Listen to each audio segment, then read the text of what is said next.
This story's heroine wanted a fresh start, but things weren't exactly going her way.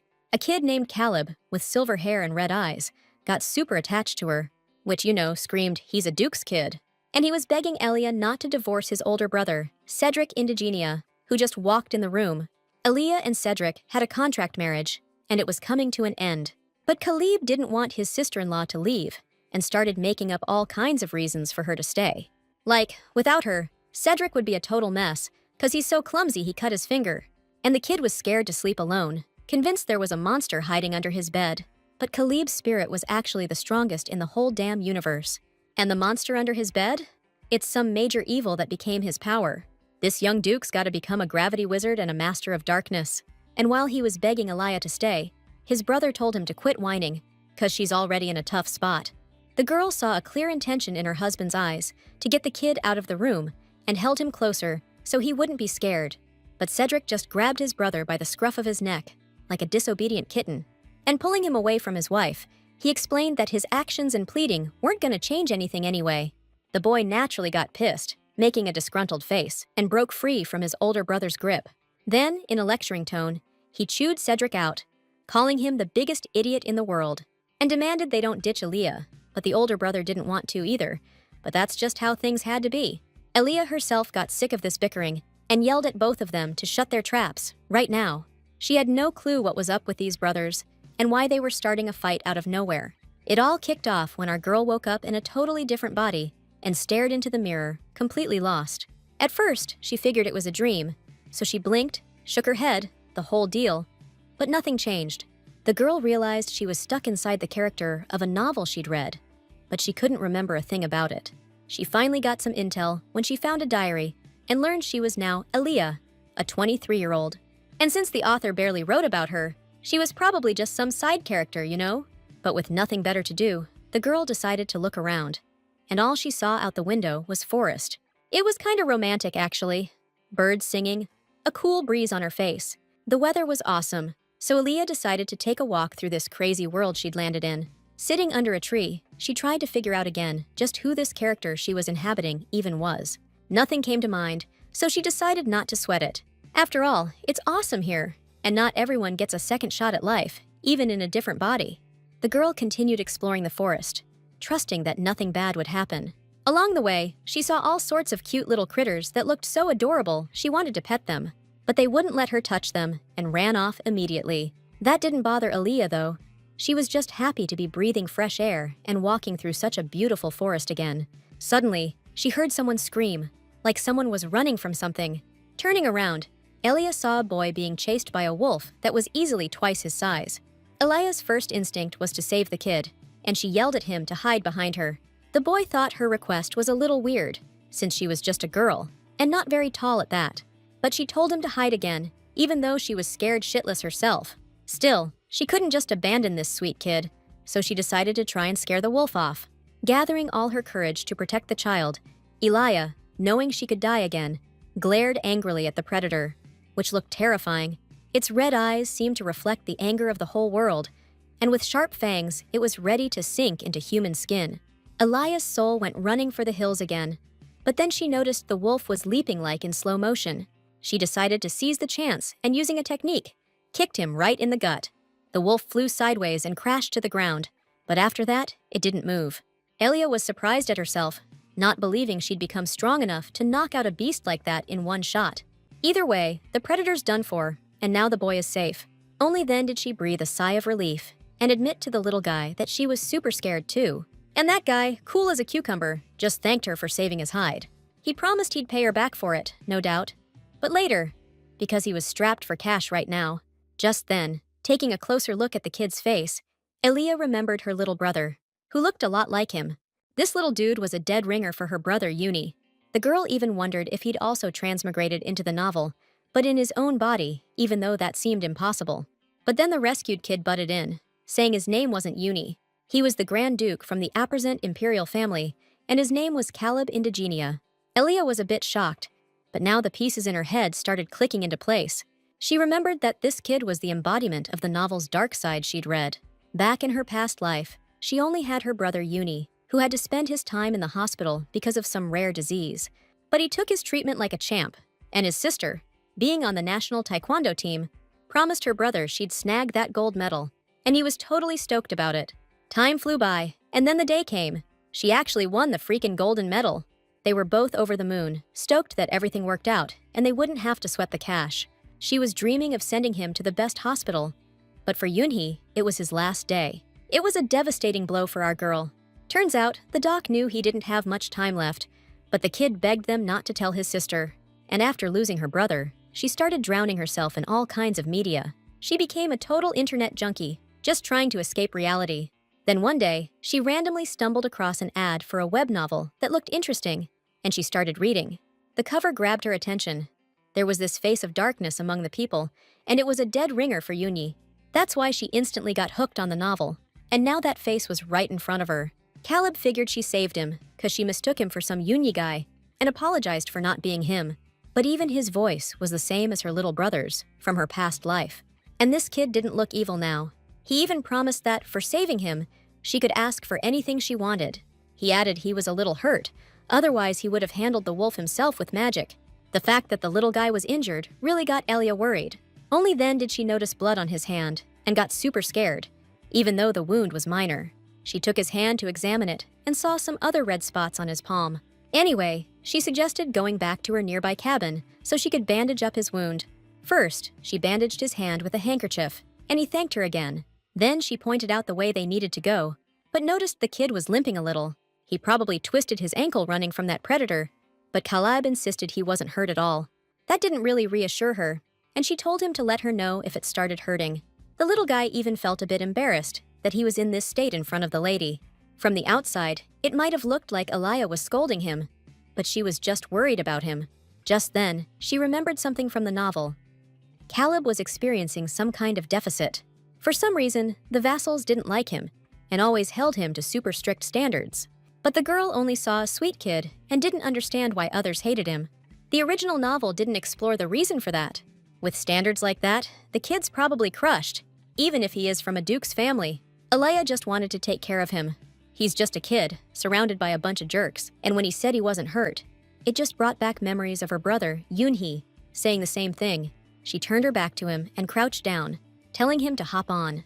Caleb didn't get what she was doing at first, so she explained she'd carry him because his legs were messed up.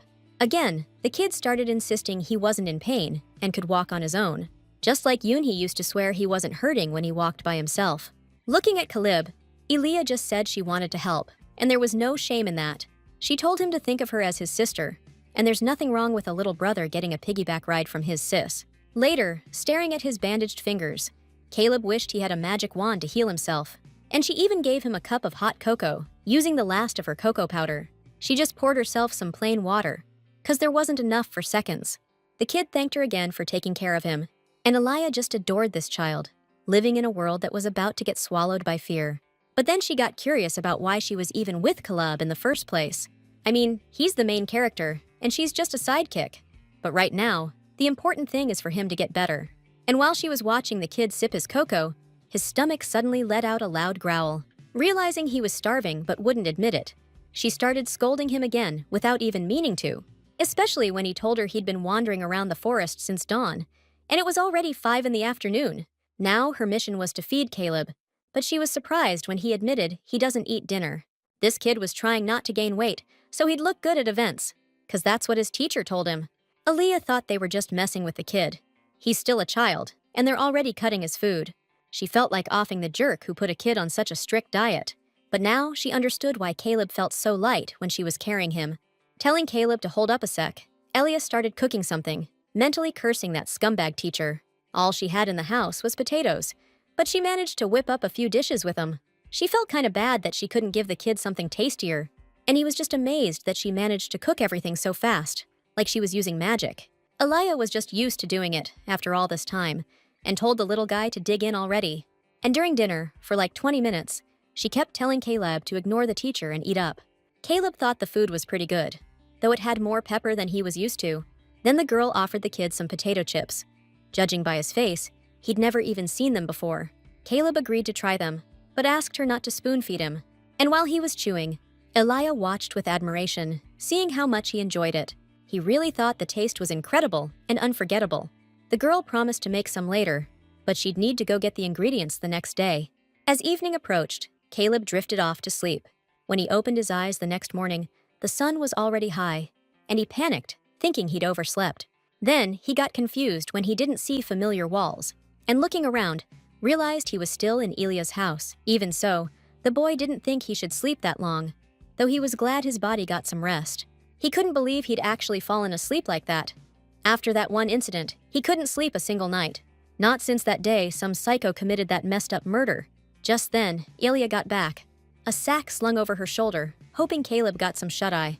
The girl didn't want to wake him early, and she'd already managed to run out for groceries. And today, she was planning on making the little guest a killer meat stew for lunch. Rubbing his eyes, Caleb started remembering how Elia saved him from that vicious wolf yesterday. She took it down with one hit, and she can even heal wounds. This young lady seemed simple, but at the same time, she was enchanting and looked like a little angel. Caleb also liked that she was a good cook, and he wanted to get to know her better. But if he starts asking questions, Elia will start asking questions too, and he didn't want to talk about himself.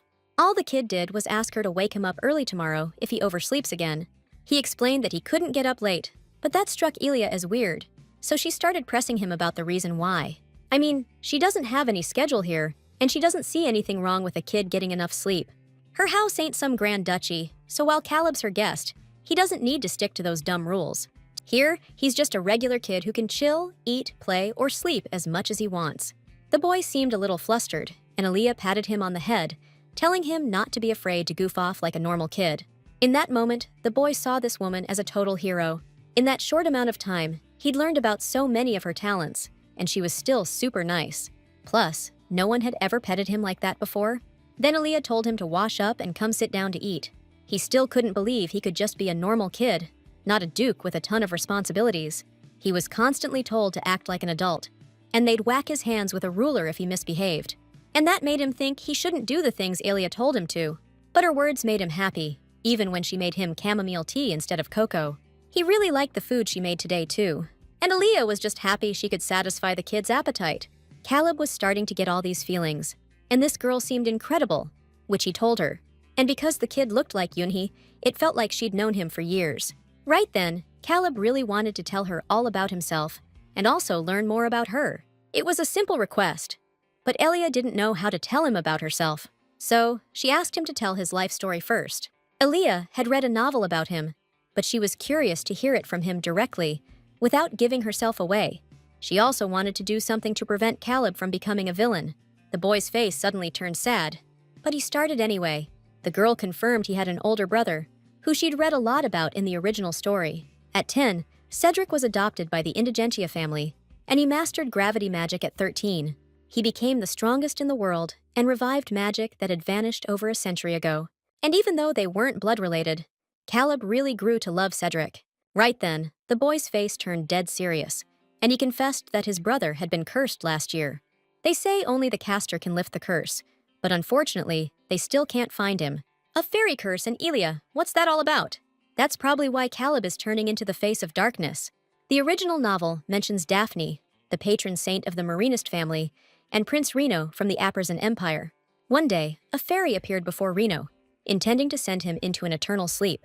This fairy began to cast a spell on him, so that the prince would sleep forever. At that moment, Daphne appears before Reno and deflects the curse with her magic.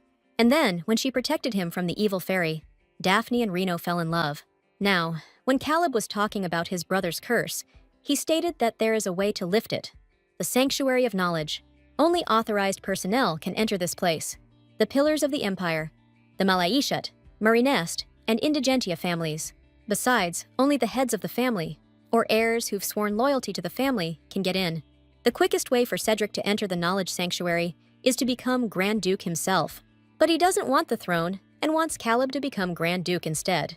The kid's okay with doing it for his brother, but he's worried he won't be able to lift the curse. Still, he promised he'd do everything he could to get into the Knowledge Sanctuary.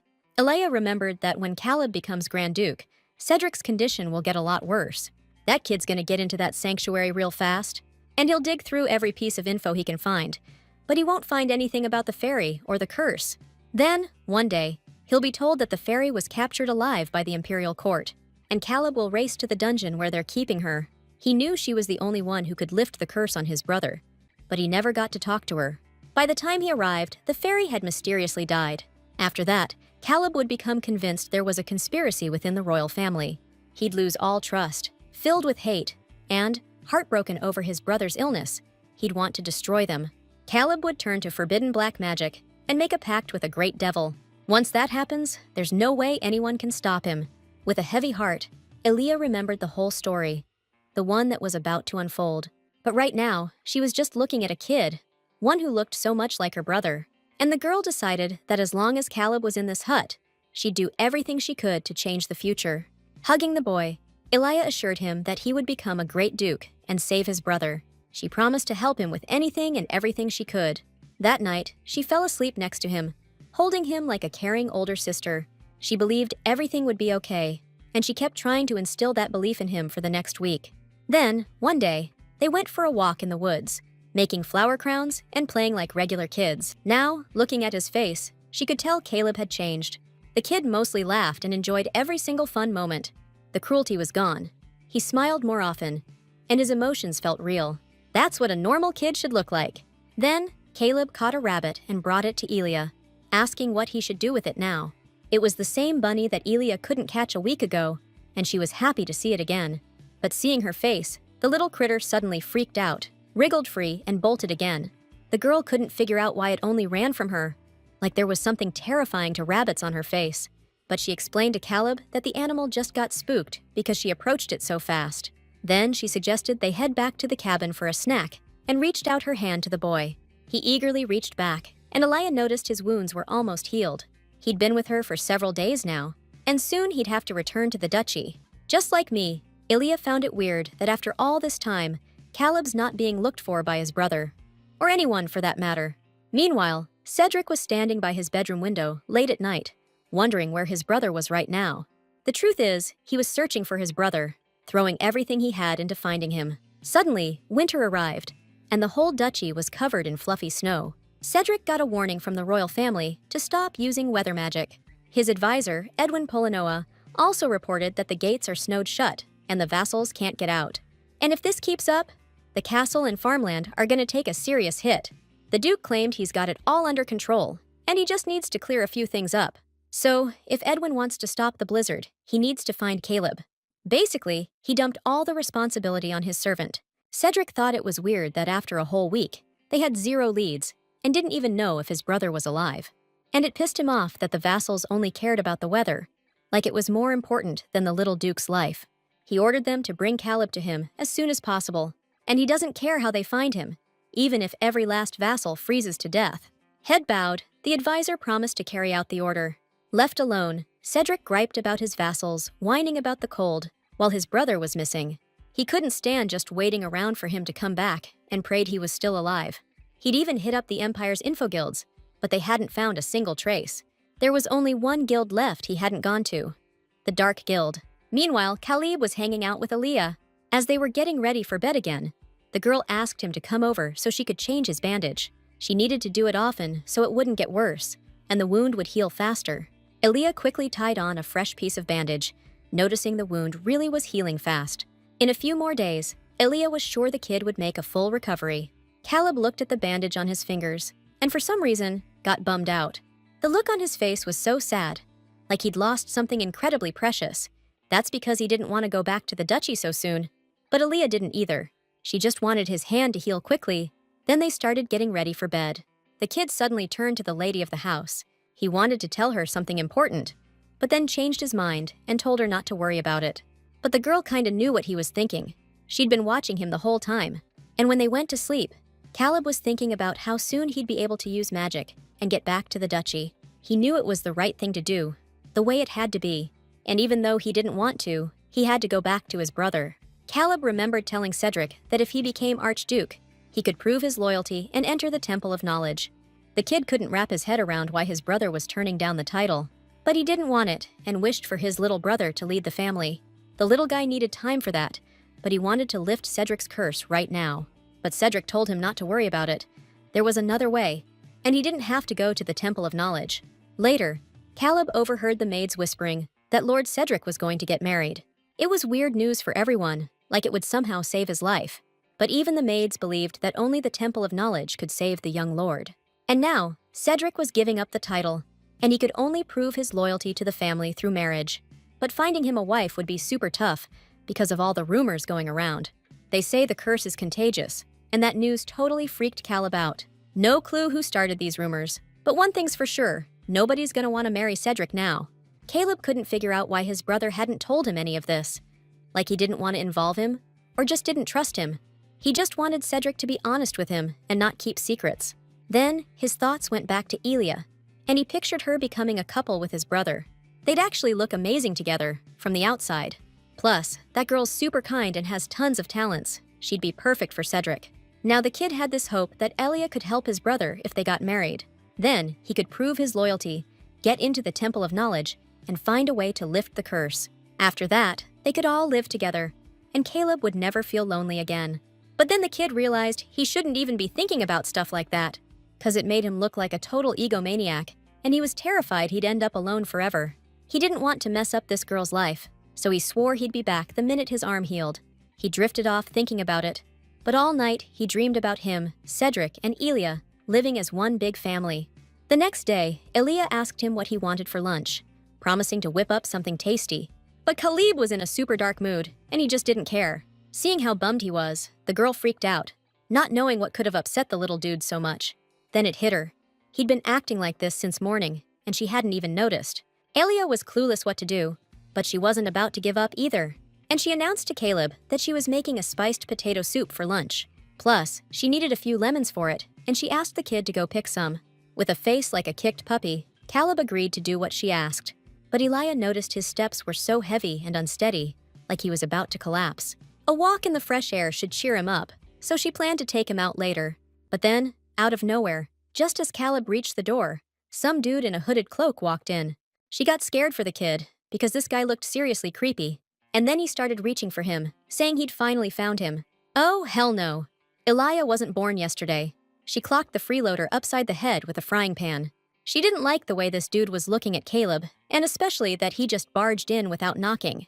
The guy looked super suspicious, and Elia figured he was there to snatch the kid. She swung the frying pan again to chase the stranger off when she heard him call Caleb his brother. So the kid walks up to him, asks if he's all right. I mean, duh, getting clocked in the head with a cast iron skillet ain't no joke. Most people would be down for the count.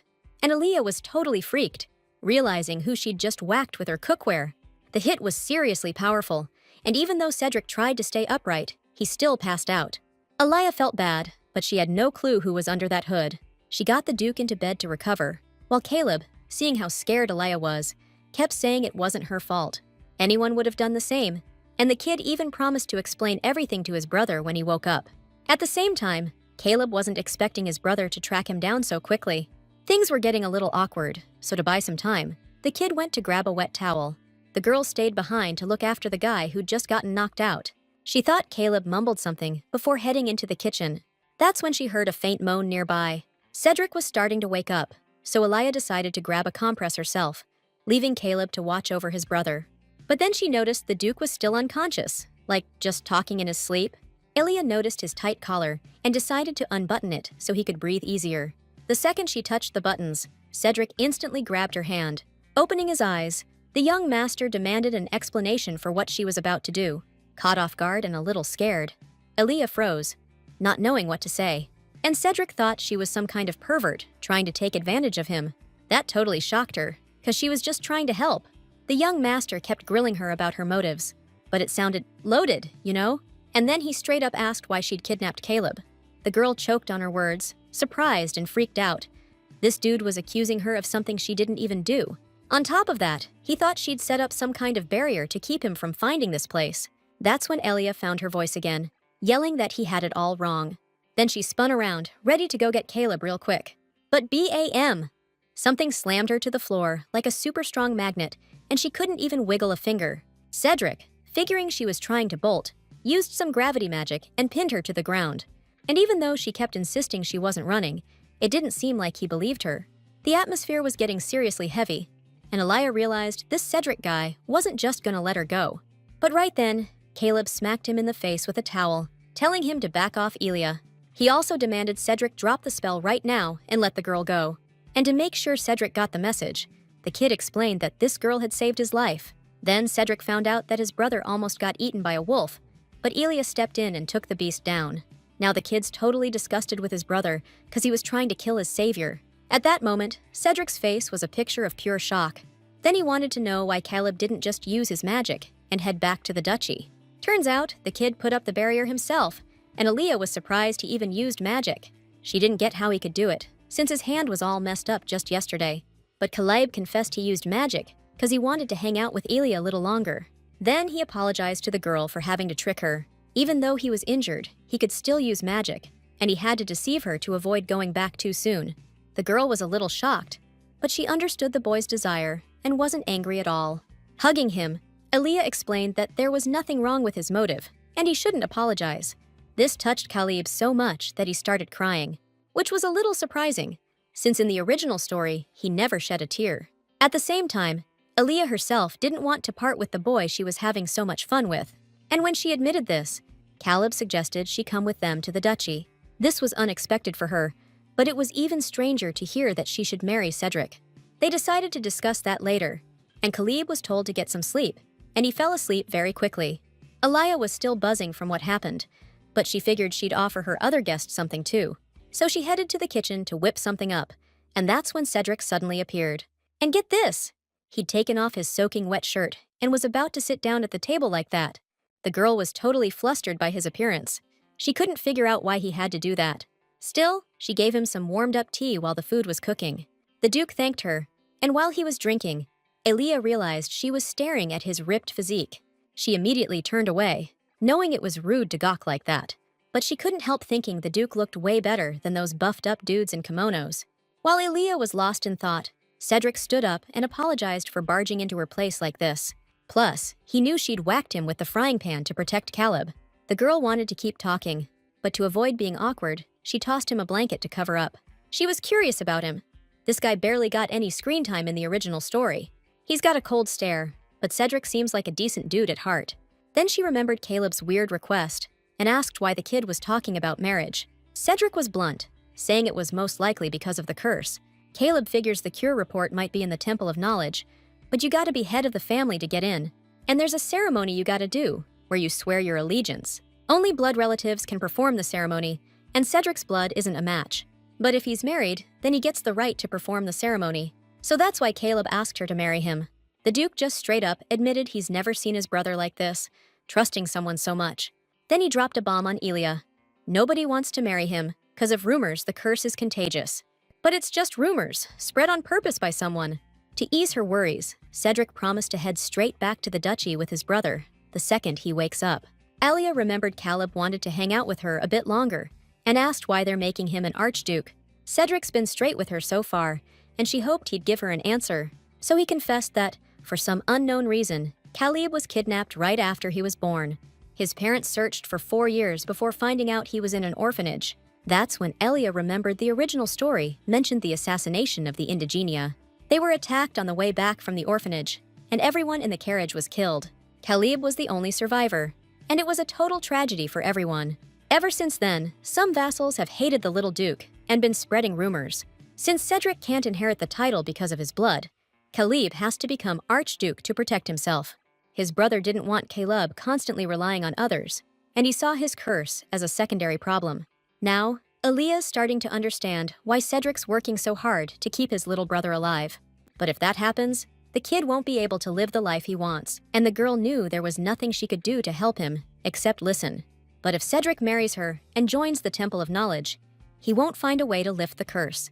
That just leaves finding the fairy who put the curse on him in the first place. Cedric noticed the worry on the hut owner's face, and she was just mentally kicking herself for not thinking of this sooner. I mean, she read the novel. She knows that when Caleb became Archduke, the fairy kidnapped the main character. So Aaliyah decided to find her before the royal family. Plus, it's not even clear what she actually died from. The girl planned to figure out who this fairy is, especially since she saw her face and name at the end of the novel. Only problem is, her memory was kind of failing her, and she couldn't quite recall that episode. Anyway, Aaliyah decided to cheer Cedric up by telling him she knew another way to lift the curse. Plus, they wouldn't necessarily have to get married, and she could change the course of history. The girl tried again to picture what the fairy's face looked like, and when the memories started flooding back, Aaliyah went into a total stupor. Even Cedric had trouble getting through to her. She remembered the description of the silver hair that takes on a pinkish hue. The fairy's eyes were like two precious jewels. Aaliyah was floored to learn that she was the one who cursed Cedric. And while the Duke was trying to snap her out of her stunned state, her brain kept churning, and she realized she could actually lift the curse herself. Later, when Caleb woke up, they told him Elia had agreed to marry Cedric. The girl did her best to fake happiness about them going to the duchy together. Cedric confirmed it was true, too, though he was clearly a little nervous. Elia herself had proposed to him yesterday as a way to break his curse. The young master was visibly surprised, but you could see the joy plastered all over his face. But first, Elia wanted to clear a few things up.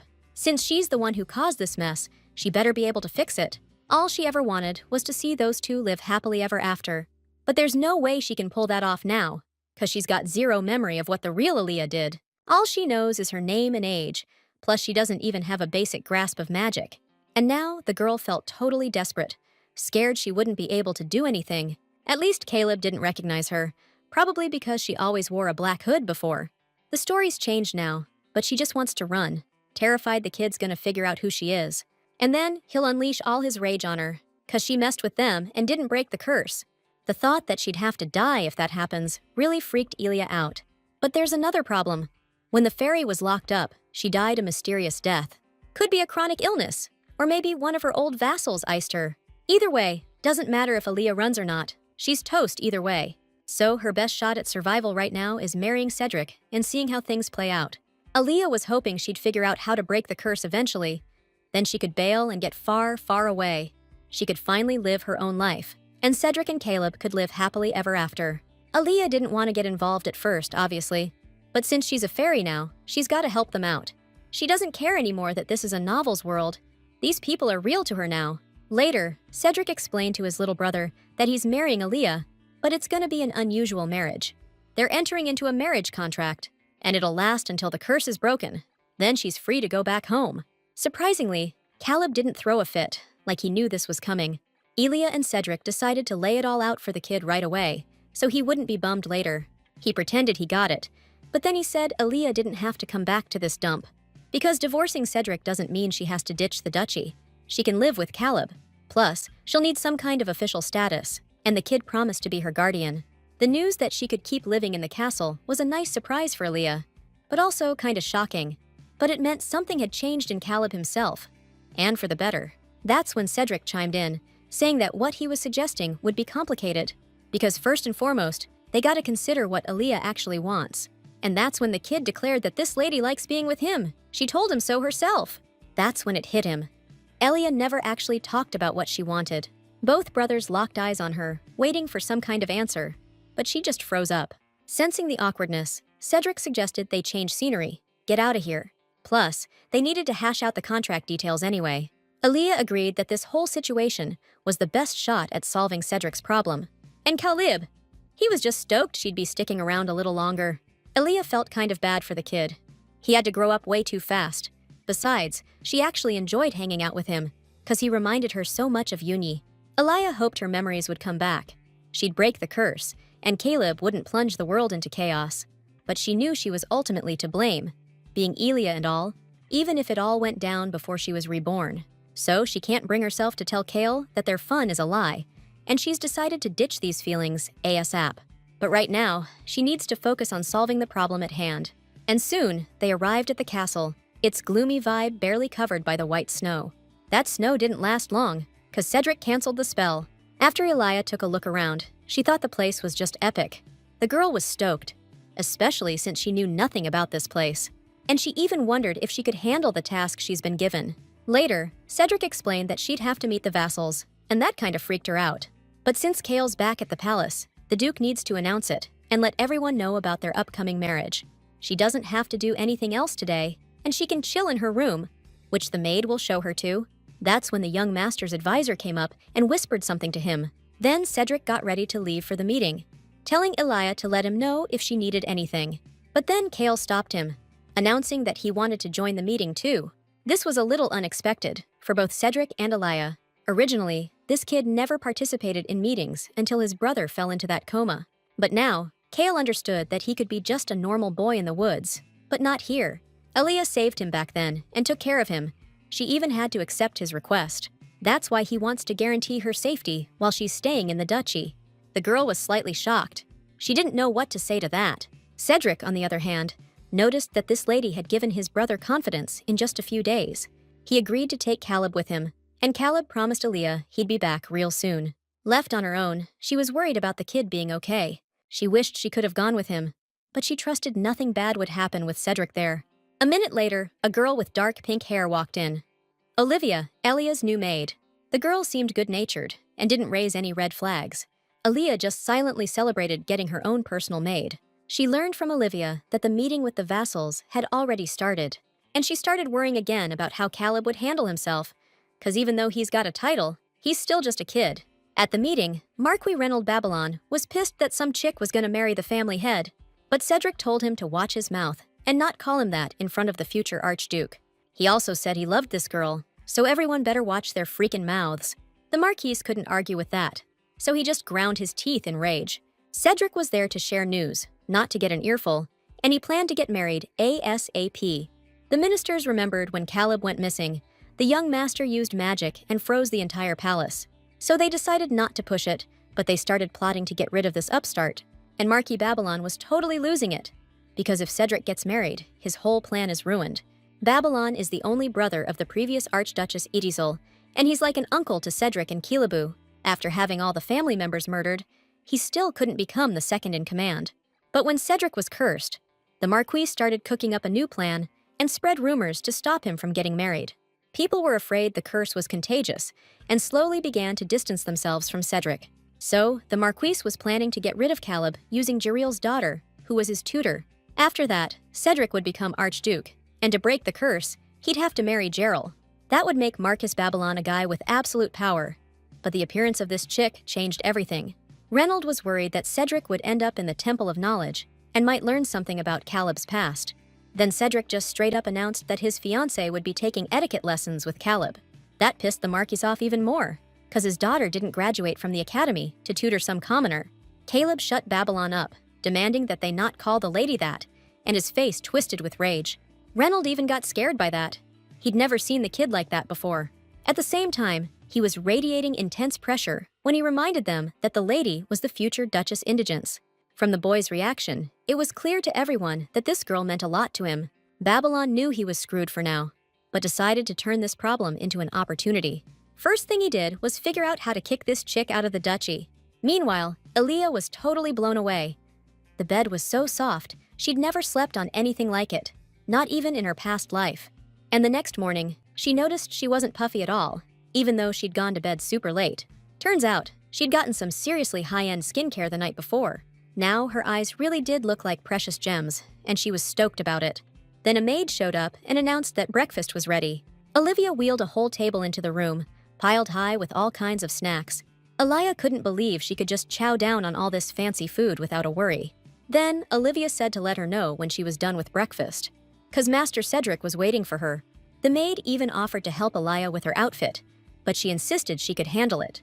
Olivia argued, though, saying she was meeting her fiancé, so she needed to look absolutely flawless. Cedric was in his office, buried in paperwork, when he was told that Lady Elia had arrived. Without looking up, he apologized for making her come see him so early, but she reassured him, saying she was in a great mood after such pleasant dreams in that soft bed. Cedric was glad she liked the room and asked her to wait a bit while he finished up the documents. But then he looked up and saw how transformed she was. He was now facing a real beauty, and her sweet smile only added to her charm. Cedric caught himself falling hard for her, but decided to play it cool. And in a calm voice, he asked her again to wait just a little longer. Aaliyah totally clocked that this dude froze when he saw her, and she was kinda digging it. While she was waiting, Cedric's right-hand man, Edwin Polanoa, rolled up and gave her the greetings. She remembered seeing him yesterday and was glad to finally get a proper introduction. Edwin started to explain why she'd been suddenly summoned, but then Lord Cedric cut him off, saying he'd handle it, and Edwin booked it out of there. He was redder than a beet, which Aaliyah found kinda hilarious. Then the Duke snapped his fingers, and this clear dome popped up around them. He explained to Elia it was so no one could eavesdrop on their conversation. Next, he asked if Elia remembered anything, but she was drawing a blank. Then she remembered telling him she'd lost her memory and said there were still no improvements. She was out of options, but seriously, she remembers nothing about her character. They decided to keep her amnesia a secret from everyone in the castle, though. Luckily, Caleb bought her story right away. Aaliyah just didn't know what Cedric thought. Then the Duke handed her a contract, explaining they needed to be on the same page to set a wedding date as soon as possible. The contract's for 3 years, and if the curse isn't lifted by then, it gets extended.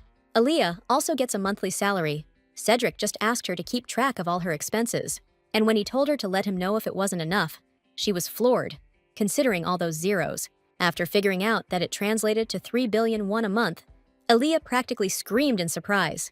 But that just made Cedric think the amount was too low. That was another shock for Aaliyah. Back in her old life, she could have bought a decent house with that kind of money. She couldn't figure out why Cedric was being so generous. The contract was even tweaked in her favor. But then she decided it was hush money, and she wasn't wrong. On top of that, Cedric explained she'd be getting that amount as compensation for restricting her freedom. Then, he asked her to consider another clause. She couldn't leave the duchy without an escort. In other words, if she wanted to step outside the boundaries, it'd have to be with Cedric or Caleb. Also, a knight order would be formed for her protection, and the servants would be from his inner circle. They'd be the Duke's eyes and ears, and that was starting to freak her out. She realized that while she was in the duchy, Cedric would be watching her every move. For a while, they both stayed silent, the Duke giving her time to think it all over. And she was trying to snap out of her shock, realizing she'd be practically a prisoner here. Then again, she's got nothing to lose, especially since she'll be living the high life, and she agreed to the terms. The young master was expecting a slightly different reaction from her, didn't think she'd jump at it so fast. But Aaliyah explained that she understood his concerns, seeing as she can't really say anything about herself, and she's totally cool with him being a little suspicious of her. Besides, after her past life, the girl's used to being watched all the time. Next, Aaliyah finished reading the rest of the contract and said there was nothing that needed changing. Still, Cedric asked her to let him know if she suddenly wanted to add anything to it. But the girl figured it was all spelled out so perfectly, there wasn't anything she could add. She knew that once the curse was lifted, she'd get compensation, buy herself a house, and live there in glorious solitude. But then she remembered how much fun she had hanging out with Caleb, and she asked me to add one more thing to the contract. Aaliyah wanted the right to visit the duchy sometimes after the divorce, so she could see Caleb. That request struck Cedric as a little weird. And then she explained that when she's with him, her memories slowly start to come back. Plus, he looks a lot like someone who was really precious to her. After thinking about it, the young Duke agreed to the condition, especially since his brother also loves the girl. But first, he still wanted to get Caleb's opinion, just to make sure he wasn't against adding that clause. Aaliyah was so happy, like her biggest wish had come true. After that, she left Cedric's office, and once she was outside the door, it was like she snapped back to reality. She just wanted to live a quiet, solitary life, and she didn't understand why she'd done that. Olivia spotted her looking a little down. She even got worried that something had happened to Madame, because she was all hunched over and clearly anxious. Elia reassured her that everything was fine. She just wasn't used to the new place yet. At the same time, she was happy again that she would be able to see Caleb sometimes later. Meanwhile, Cedric was trying to figure out why Elia had so quickly agreed to the restriction of her freedom. Just then, his assistant showed up again, completely gushing over Madame Elia's beauty. Edwin confessed that he had never seen such mysterious eyes before. They say that only a small fraction of fairies are born with eyes like precious gems. However, Cedric wasn't sure that Elia was a purebred fairy and thought she was a half-breed. Edwin would have believed that Madame Fairy was purebred, if he'd been told so, because she's not just got beautiful eyes. She's got gorgeous long hair and a voice that just rings. But then Edwin caught the disapproving look from Lord Cedric and clammed up, realizing how much he values Aaliyah. After all, she might be the key to breaking the curse, and Cedric hates it when someone messes with what's his. The advisor's gonna have to watch his step now, because he definitely values his life. Still, Cedric knew his servant had a point. That girl stood out, even back when she was living in that shack. And if you really think about it, she actually does look like a pureblood fairy. The Duke doesn't know Elia personally, but he senses she's emotional and kind-hearted. Plus, she's the complete opposite of him. Cedric still couldn't forget how she shrieked in surprise. And then she got all excited like a kid, agreeing to all the terms of the contract. Suddenly, the Duke caught himself thinking about this girl way more than he should be. That's when the advisor's voice, like the devil on my shoulder, piped up, pointing out that Cedric had just smiled. Edwin was genuinely shocked to see the boss smile. hadn't seen him crack one in ages, and just to keep the assistant busy, he told him to deal with the rest of the paperwork. So, Cedric punished him for blabbing and headed off to have lunch with Caleb. On the way, the young duke was thinking about how the contract was signed, and now he had to get ready for the wedding. And then his thoughts drifted back to Elia. He was curious about that floral scent she had, though he might have just imagined it, since he'd lost his sense of smell because of the curse. So, he just couldn't have smelled anything. Meeting up with Caleb, Cedric explained that Elia wanted to see him sometimes, after the curse is broken and they get divorced. No way this girl actually wants to hang out with him. He figured she had a hard time saying yes before, but that wasn't enough for Caleb. He was already scheming how to keep Elia in the duchy even after the divorce. For now, he's just going along with it, betting he can figure something out later. Then, Cedric asked if they could talk about their plans for after the contract's up. He also announced that Caleb's back to etiquette lessons tomorrow, and Elia's joining him. The lessons themselves sucked, but Elia being there cheered him up, so he promised to try his best. Cedric thought his reaction was kinda weird. Caleb looked bummed out for some reason. He figured the kid would be stoked, cause Elia was coming, but it was her request that really made him happy. Cedric just wanted his brother to open up about what he was feeling. Meanwhile, Elia went for a walk in the garden. She loved it, and the weather was perfect. She really wanted to take a walk around here with Caleb, especially since he'd promised her a tour of the whole duchy. At first, Elia wasn't sure about this place, but now she's glad. Everyone seems so nice. She was also curious about what the vassals looked like, and hoped they wouldn't be pointing fingers at their marriage. The problem was still getting the real Elia's memories back, and that needed to be sorted out ASAP. Suddenly, the girl overheard the maids chatting excitedly about something. Apparently, the maids hadn't seen Cedric and Caleb have such a nice dinner together in ages. Elia thought about leaving, but then heard that the brothers still felt awkward around each other. Their relationship was good, but for some reason, there was always this uncomfortable vibe. Elia found it weird to hear about such a relationship between the brothers. In the original story, they were super close, but for some reason, the girl was now seriously thinking about it. Not long before, when Elia was about to have lunch, she knew Cedric and Caleb were already eating. Olivia wondered why her mistress was dining alone and not with the master. She just humbly explained that she didn't want to bother the brothers, since she heard they often ate together, so she didn't want to interrupt their bonding. But for some reason, that surprised the maid. And now, Elia understood there was a problem she knew nothing about. Later, while walking through the garden, lost in thought, the girl heard Caleb's voice. They'd agreed to meet earlier, and now the boy was hurrying to her. At the same time, he realized that it was hard for her to be here alone, since she hadn't gotten used to the place yet. Elia assured him that she was fine, then asked how lunch with Cedric went. The kid's answer was pure joy, like everything was going exactly as he hoped. That made the girl happy. Now they could take a nice, easy stroll with the little guy. Caleb himself was also itching to show Elia everything. They stopped on a stone bridge to take in the sights, and Elia was super impressed with the area. Then she spotted a flower on the bank, similar to the spark flower they'd seen in the forest. The girl scooped Caleb up onto her back and was about to dash over there for a closer look. Later, they chilled on a bench by the fountain, just relaxing for a bit. They'd had a blast all day, and Caleb admitted he was super happy when Elia was with him. Then he remembered they were going to be attending etiquette lessons together, and the kid was worried Elia might get disappointed in him when she saw his immature side. She knew he wanted to impress her, but he was still just a kid. And he also promised he wouldn't let her down, that he'd really try hard in class. Still, Elia wasn't quite getting what he meant, and asked him to explain. According to him, people don't like you if you're a screw-up. That pissed Elia off, and she told him not to listen to dumb prejudices. But Caleb was still worried that Elia wouldn't like him anymore if he didn't try his best. Now she figured someone had specifically told him that, even mentioning her name. And little Caleb believed it, like it was just how things were. She had a hunch it was that teacher he met with this morning who told him all this. Seeing the worry on her face, the boy immediately thought she was mad. That's when she remembered the red marks on his hands and finally figured out how he got them. Plus, the fact that they make him eat less, so he looks good at events. Realizing that the teacher was probably the cause of all this, Elia asked Caleb to listen carefully. But first, she asked him to show her his palms again, and seeing those scars again, she asked him to be honest. Does the teacher beat him with a rod? She noticed those scars the first day they met, and now she understands why he wears gloves. Caleb immediately started making excuses, saying he was punished for not being smart enough. He hid the wounds so people wouldn't see and be disappointed in him, and he made excuses for the teacher too. Aaliyah realized that Caleb completely trusted his teacher, who didn't even treat him like a human being. And the way that teacher instructs the boy, in Aaliyah's opinion, is just plain brainwashing. She remembered from the novel that Caleb's tutor was Jeriel Babylon, the daughter of Marquis Babylon, who tried to marry her off to Cedric. But that plan tanked.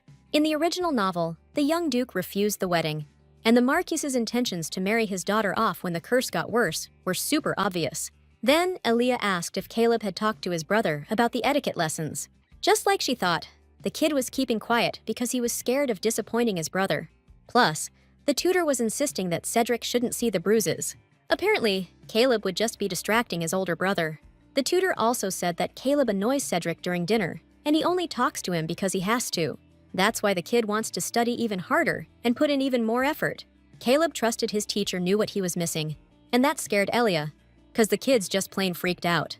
But now it hit her. That's the whole reason the brothers have such a messed up relationship.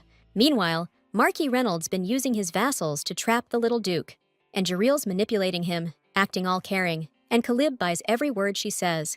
Thing is, if the brothers get along, it screws up their plans, because Jeriel's convinced Caleb his brother hates him. So, the kid started keeping his distance from Cedric. And Cedric probably thinks his little brother hates him and wants nothing to do with him. This girl just wished the brothers could open up to each other. She remembered the look on his face when he realized Caleb trusted her so much. And this dude, even knowing the quickest way to break the curse, is ready to give it up for his brother. In the original story, right before he died, Cedric said he would have been cool with it if he didn't care about Caleb. But because of Jeriel and Reynolds, Caleb couldn't think straight. Aaliyah wanted to fix this somehow, so she knelt down next to the kid and took his hands, and asked him why he was acting like this. She blamed herself too, for not noticing sooner that his scars weren't just normal scrapes. Then she explained that this method of teaching kids was unacceptable, and he shouldn't put up with it. He shouldn't be punished, and he shouldn't think it's his fault for not knowing something. Caleb listened to Aaliyah carefully, but he still didn't get why she was saying all this. But she kept going, saying that not everything the teacher says is true, and she begged the kid not to fill his head with all the stupid stuff that woman makes up. Just because she got picked in an interview at the Duke's place doesn't give her the right to beat up a kid. Aaliyah asked Caleb what he felt when the teacher said all this was for his own good, his future. All the kid could think was that he wasn't trying hard enough. But Aaliyah wanted to know what emotions were actually bubbling up when he heard those words from the teacher. The kid remembered staring at his scarred-up hands and confessed that it made him sad. He also wanted to know if what they were telling him was true, but there was no one he could ask. He wanted to go to Cedric, but he was afraid Cedric would hate him even more. And those thoughts just kept replaying in Caleb's head. The kid just didn't want to be hated and figured he didn't have any other options. Now he's lost, doesn't know what to do or even what to believe anymore. As Aaliyah listened to Caleb and looked at his face, her heart ached knowing the kid had been through so much. And now he was admitting he only wanted to believe her, and he was practically crying when he said it. She stroked his hair and told him to believe in himself more. If he did that, he could do anything, and he wouldn't have to be afraid of anything. Her words hit the kid like some kind of spell, and he just couldn't hold back the tears anymore. They hung out in the garden until Caleb calmed down. Then she took him back to his room. On her way back to her own room, Aaliyah felt a surge of anger toward the Marquis and his daughter. She wanted to smear them across the walls. She even pictured herself barging in on them like some thug and showing those bastards what's what. She was so lost in thought that she didn't immediately hear Cedric calling her name. He was just curious why she and Caleb were out so late and how she was finding the castle. The surprise hit Aaliyah so hard, she couldn't find the words right away. But she remembered Caleb's request to keep it quiet from his brother for now. He wanted to tell him himself, he's just scared. So all she said was they were having a blast, got carried away, and she just now put him to bed. That's when she noticed the young master was giving her a weird look, and she immediately apologized for taking up so much of his little brother's time. She was thinking, though, Cedric should probably spend more time with the kid himself. Besides, she's got to get ready for tomorrow's etiquette lesson. And first things first, gotta separate Jeriel and Reynolds, and honestly, try to fire that teacher. If Babylon's vassal's daughter gets canned, it'll cause an uproar and mess with their plan. But it's the quickest way to save Caleb from the brainwashing. Aaliyah was ready to throw down like never before. She was seriously pissed that someone was messing with the little guy. And before she leaves this whole duchy, she's gonna make sure Gerald's stench is completely gone from here. The next morning, Aaliyah headed to class after Olivia helped her get ready. On the way, the girl was hoping everything would go as smoothly as possible. She'd been racking her brain about this all night, but she still hadn't figured out how to get rid of Gerald. So far, Aaliyah only saw one way to fire that scumbag without blowing the whistle on Caleb's situation. And her plan was called Operation Use Cedric. Aaliyah was hoping to find some screw-ups during the first lesson so she could complain to the master. That way, Cedric would doubt Gerald's skills and start looking for another tutor. This way, Aaliyah will be able to easily get rid of Jireel. But this is our only plan for now. And if it fails, Aaliyah couldn't think of any alternatives. She even envied those other novel heroines who solve problems on the fly. We gotta play this smart, because we can't just beat Gerald up even though I really want to. Aaliyah thought this situation was super tough, but she believed it would all work out.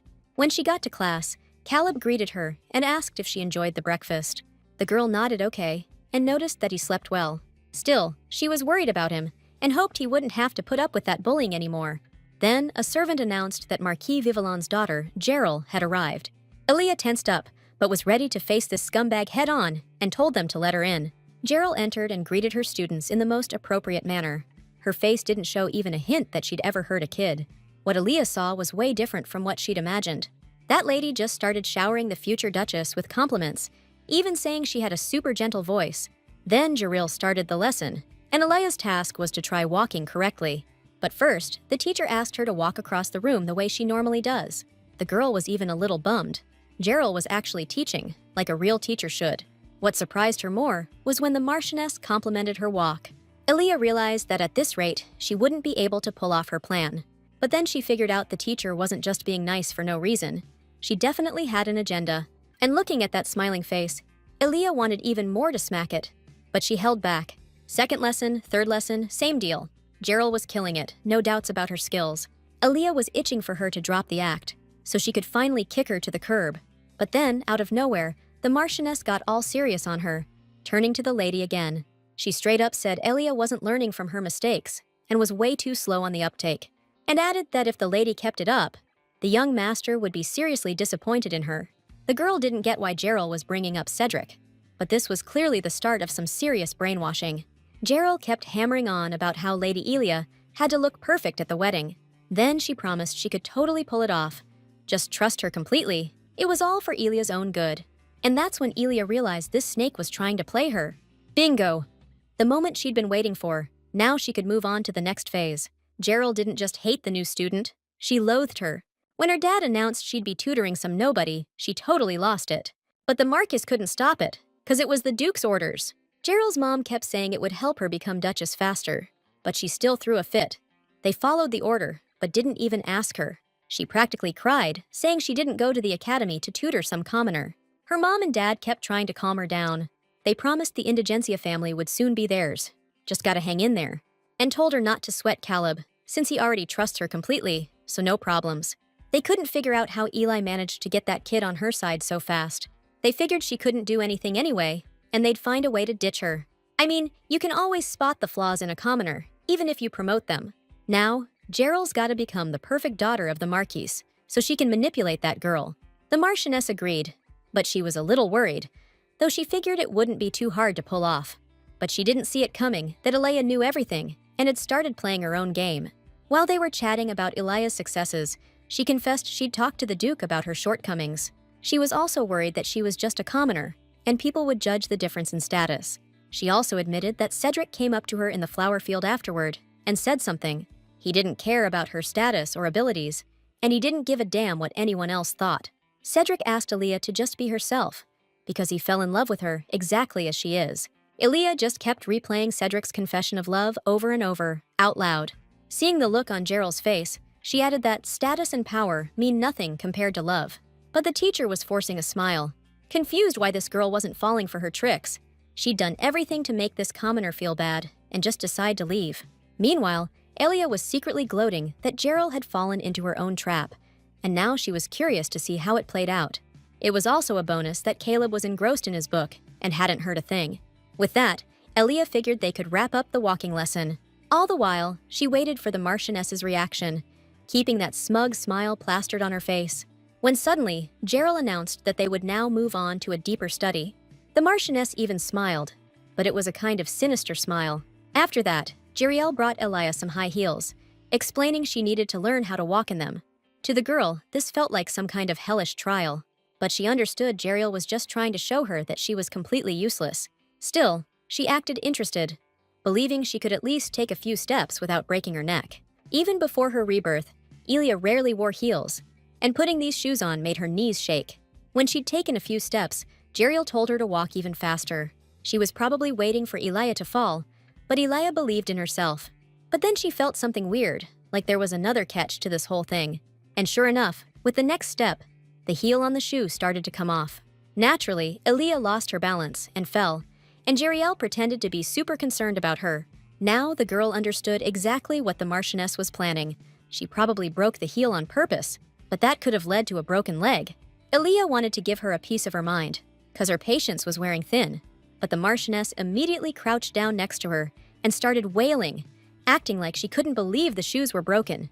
The maid prepped them, and Jeriel couldn't believe she'd let something like that slip. Then she promised to punish that servant, since she's the one responsible. Elia was about to argue when Caleb ran up to her, saw what happened, and started freaking out about her. Then, he asked to end the lesson for today and go to her room to treat the wound. Surprisingly, even Jeriel agreed to call it quits for the day. With a deeply sorrowful look on her face, she told Lady Elia to get some rest, but she knew those emotions were totally fake. Still, she believed she could handle whatever that bitch had planned for her and get rid of her. She could have dealt with her right then and there, but decided to play it smarter. Plus her leg was kinda numb. Later, Elia was brought a doctor. She actually did cut her leg a bit, but all her bones were fine, and she only got away with a small scratch. The doctor gave her ointment to help her skin heal faster and told her to make sure the cut didn't get infected. Caleb was still worried about Elia being okay, and she assured him there was nothing to worry about. She noticed Caleb seemed kinda embarrassed, like he wanted to say something but was afraid to, so she asked him to sit down next to her on the bed. Then he apologized to her because he had another lesson and had to leave. The kid promised he'd be back right after class and told her to get some rest. Once he was out the door, Caleb stood there for a second, like he was cooking up a plan. What happened to Elia was eating him up inside. He loved her and was super worried. He hoped she'd be feeling better by the next lesson, cause he didn't want to be stuck alone with the teacher again. Meanwhile, Olivia came to see Elia and admitted she was really worried when she heard she'd taken a spill. But the maid was even more shocked when she found out Caleb had tried to carry Elia. Olivia told Elia to take the day off and to call her if she needed anything at all. The girl said she was fine, but it made her happy to know everyone cared about her. After telling the maid she'd get some rest, Elia secretly celebrated that she'd done so well today. Still, it pissed her off that that bitch of a Marchioness had made Caleb worry. Turns out the teacher was a little off her rocker, so Elia decided to tell Cedric what happened. Gerald Babylon came from a seriously wealthy family, and she always got her way. She got everything she ever wanted, but still kept craving more. And looking at how she acts, you can tell all the Marquis's family members are the same. Then, Elia had an idea, and asked Olivia to invite the etiquette teacher to see her. Gerald wasted no time, and as soon as she walked in, she started fussing over the young lady's injury. She was trying to act genuinely concerned, and she wasn't a bad actress either. But that's not what Elia wanted to talk about, so she asked the maid to leave them alone. Gerald realized something was up, but she didn't let it show. And once they were alone, still smiling, she asked why she'd been called in. Right off the bat, I told her I didn't punish that maid like Lady Elia wanted. I even called you an angel for forgiving the maid's mistake. But we both know that maid was innocent. She didn't mess up those shoes. That's when Elia straightened up, and looking pretty serious, told Gerald to cut the act. There's no need to smile and act all friendly like that. Since it was just them in the room, the Marchioness agreed and finally relaxed her face. Then she said she didn't know how Elia ended up in the duchy, but pointed out the Babylon family has a lot of pull here, and Elia shouldn't think she's someone important, because she's considered a nobody here. After all, people like her lose their minds over a crumb of power. But Elia wanted to know something else, why Gerald was acting like she didn't care about little Caleb at all. But she felt no guilt, because she was convinced she was doing it for the Archduke's future. And now she's pissed that Lady Elia showed up, cause everything was running smooth before she came along and wrecked the whole damn thing. Gerald didn't buy that Elia was just supporting Caleb, not after knowing him since he was a baby. And she can't figure out why Elia thinks she knows this kid better than anyone. Caleb trusts Gerald more than anyone, and she demanded the lady accept that fact.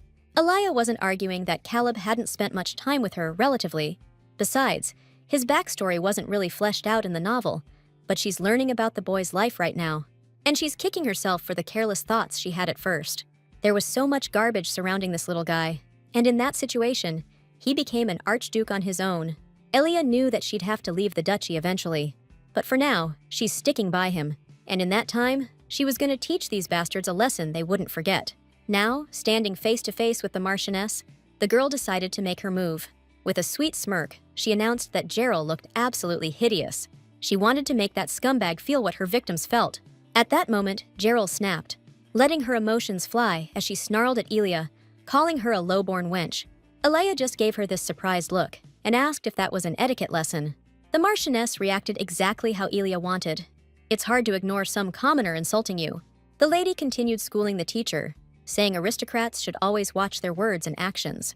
That made Gerald grit her teeth, practically grinding them to dust. And then, with a scream, she swung at the girl who dared to lecture her. But she couldn't bring herself to hit, because Elia grabbed her hand. Of course, she remembers all the moves from her past life, and now she's wowing the Marchioness with her power. Elia reminded Gerald what she said about their plans falling apart ever since she showed up, and promised she'd keep messing with them, because Caleb doesn't deserve this kind of treatment. Just then, Cedric's voice echoed as he walked in, and both girls spun around at the same time. The Duke was with Caleb and his assistant Edwin. Looks like the kid ran and got the adults. Gerald immediately put on an innocent, victim face, hoping the master would take her side, and claimed that Lady Elia suddenly grabbed her, which of course shocked Elia. But then Caleb spoke to the Marchioness Babylon's daughter, and in a commanding tone, he declared that she doesn't work here anymore, then demanded she get out immediately. Elia was even more stunned than before, and Jareel was totally lost, not understanding why things had taken this turn. So she started begging the young master to explain why she was being fired, swearing she hadn't done anything wrong. The Marchioness hadn't expected this from the kid, who was always on her side. And now, standing there with a crazy look on her face, she was trying to figure out where it all went south. Just then, Caleb took off his gloves and showed his scars, saying the teacher should understand the basis of his decision. And since he didn't want to hear another word from her, he demanded again that she leave the duchy immediately. Gerald decided Elia had somehow brainwashed the boy, and now her years of work were down the drain.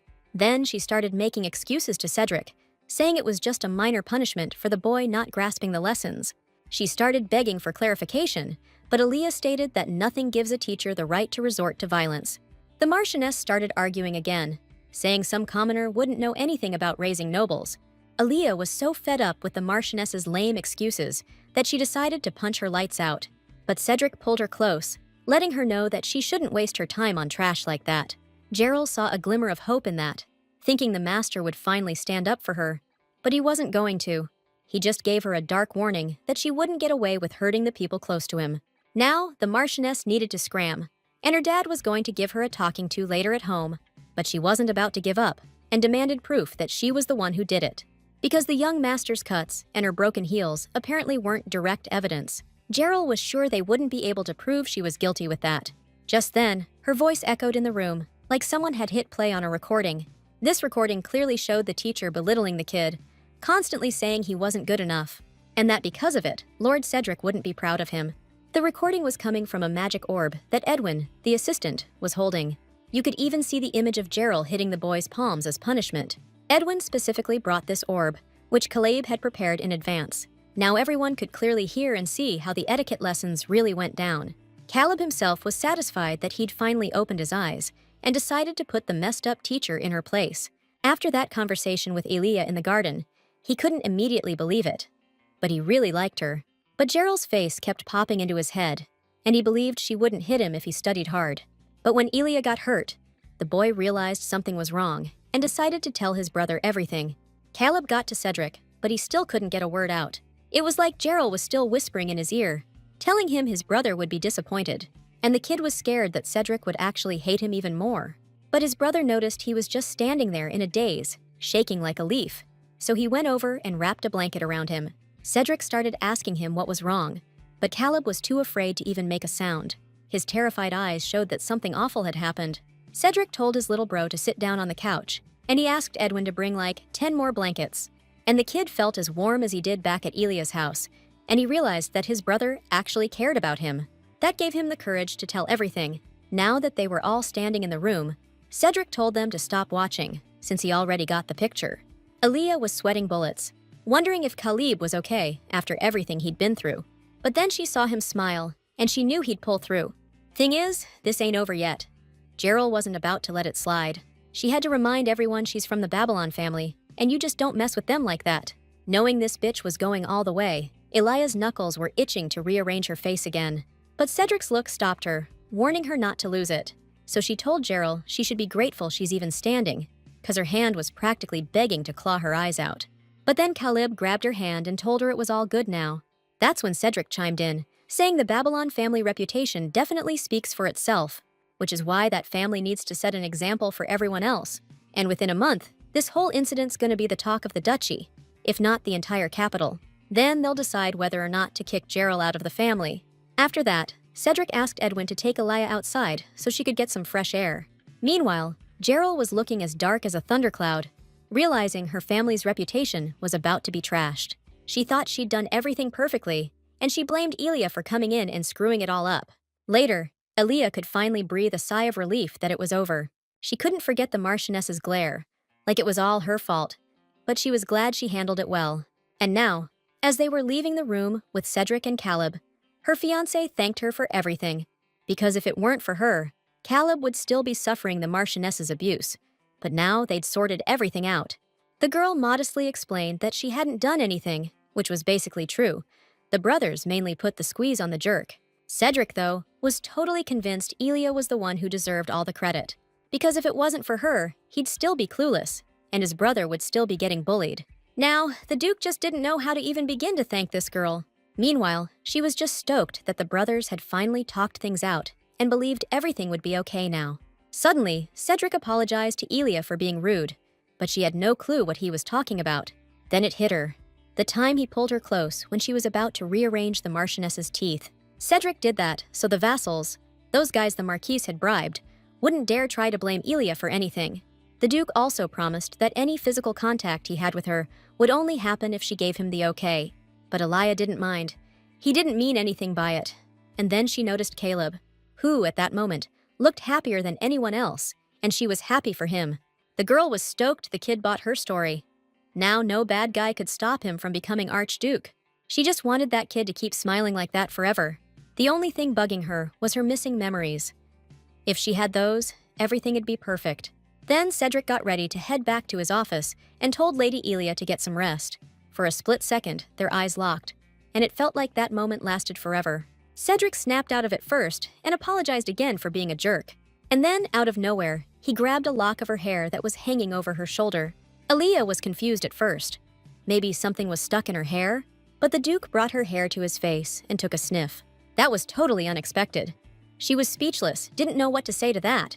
Cedric explained he just wanted to check something and asked Elia if she used perfume. Elia admitted she'd never bought anything like that, still not getting what her fiancé was getting at. Their conversation was cut short when Caleb strolled up again, grabbed a lock of Elia's hair, and took a sniff too. Right then, he reminded her of Yoonhee. When she visited him in the hospital, she'd used deodorant, and it'd get in her hair. At first, she didn't get why her brother was sniffing her hair. But then a nurse explained it all. And now, Elia didn't mind Duke sniffing her hair, just as long as everything was peaceful. Later, Gerald was heading home, and she couldn't believe this had actually happened to her. The whole way, she was cursing the girl who'd ruined all her plans in just a few days.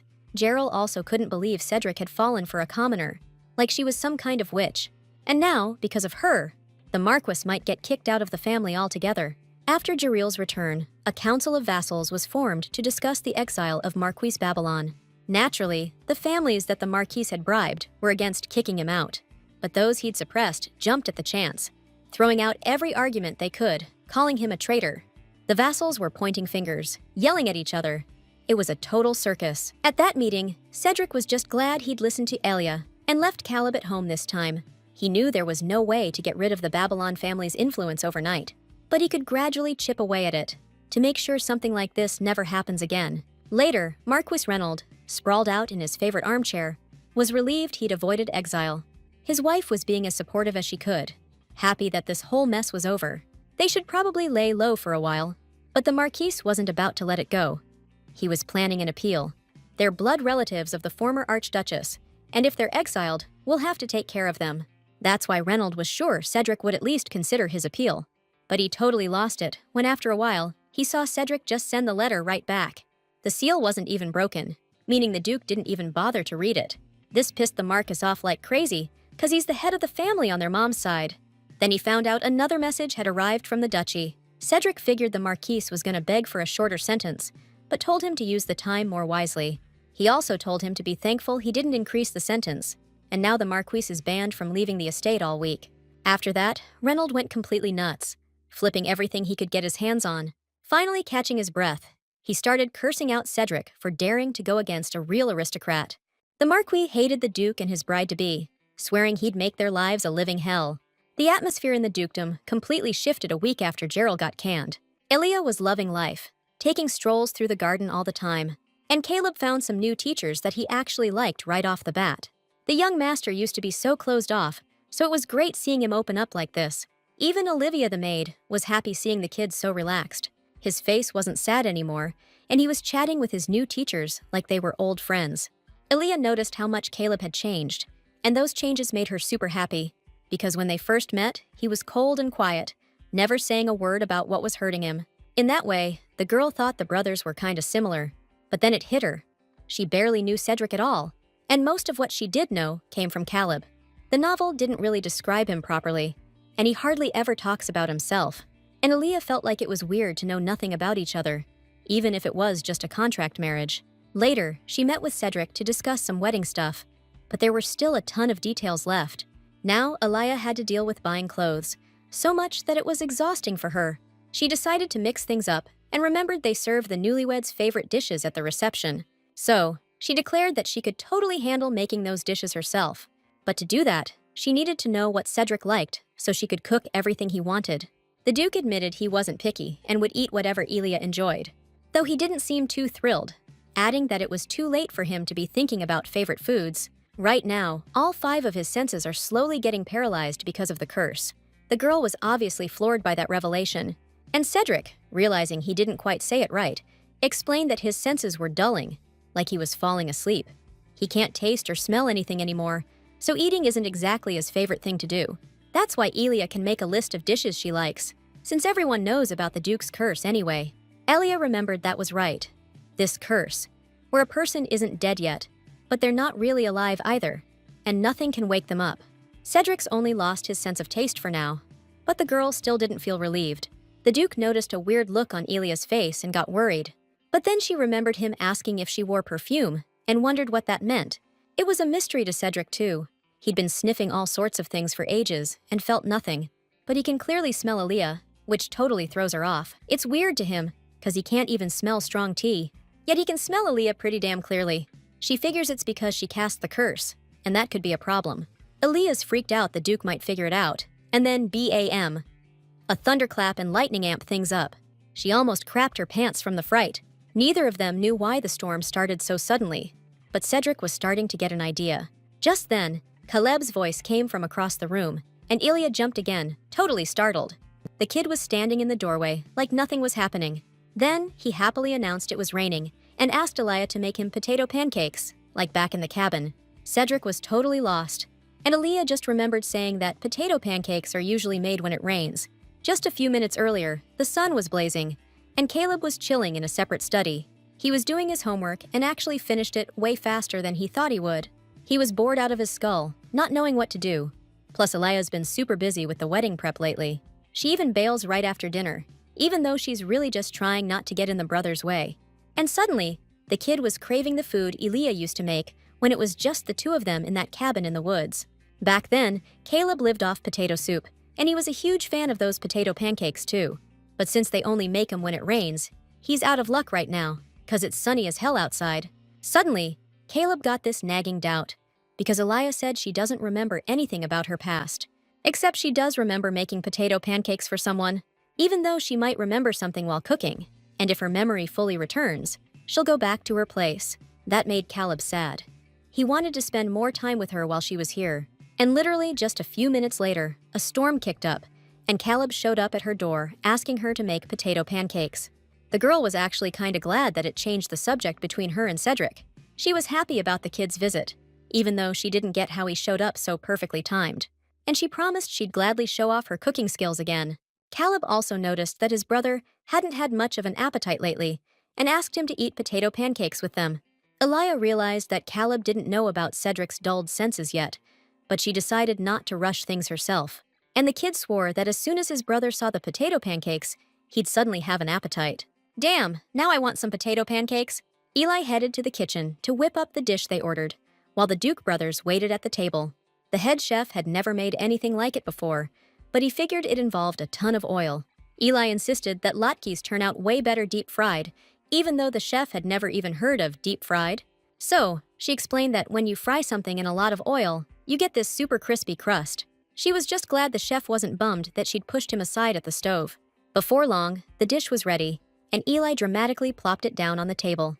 The latkes were a slightly different shape this time, but Caleb was still drooling, dying to try them. Eli suggested they eat them with sauce this time and wished the brothers bon appetit.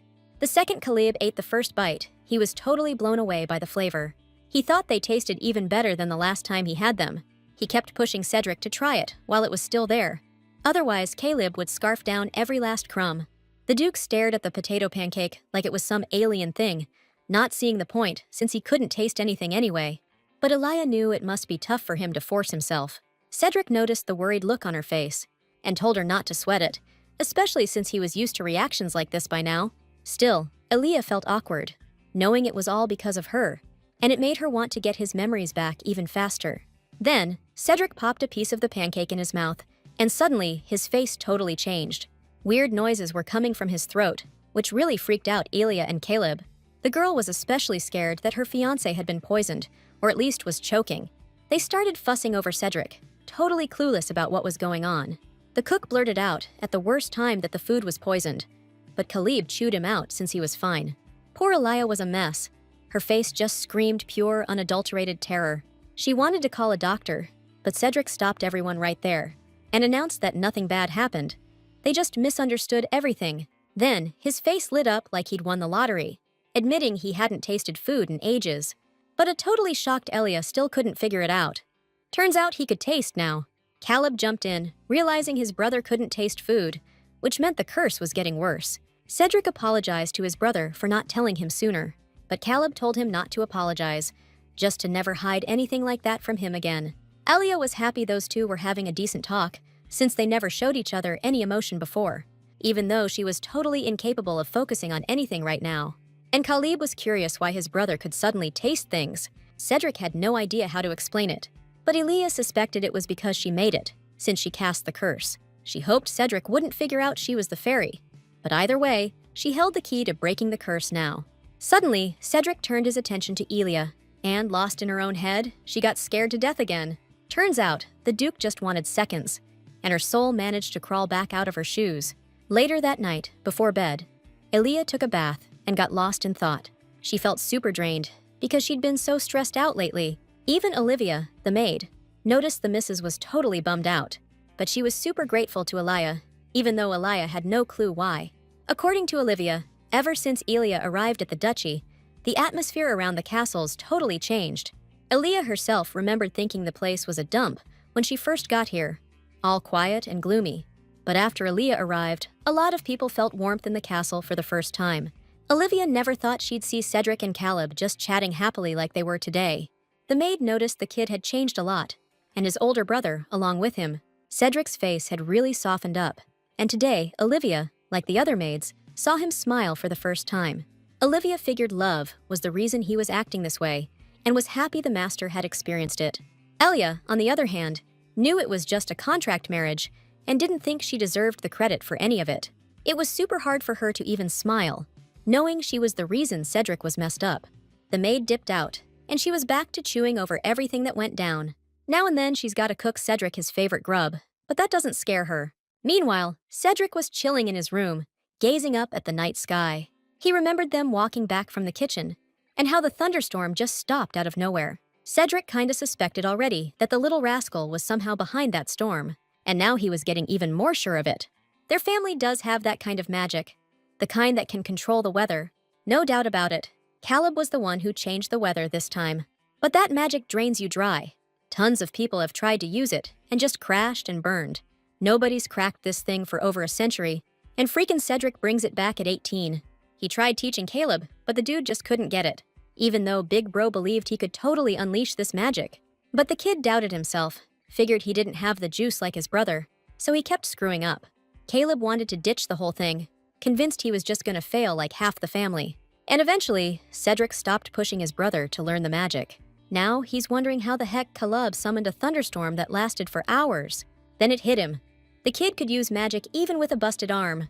And now he's killing it with weather magic after constantly failing before? Cedric's finding this super weird. But one thing's for sure, the Duke noticed. All these changes started happening after he met Elia. He was digging for dirt on her, but he couldn't find a single thing about her or her family.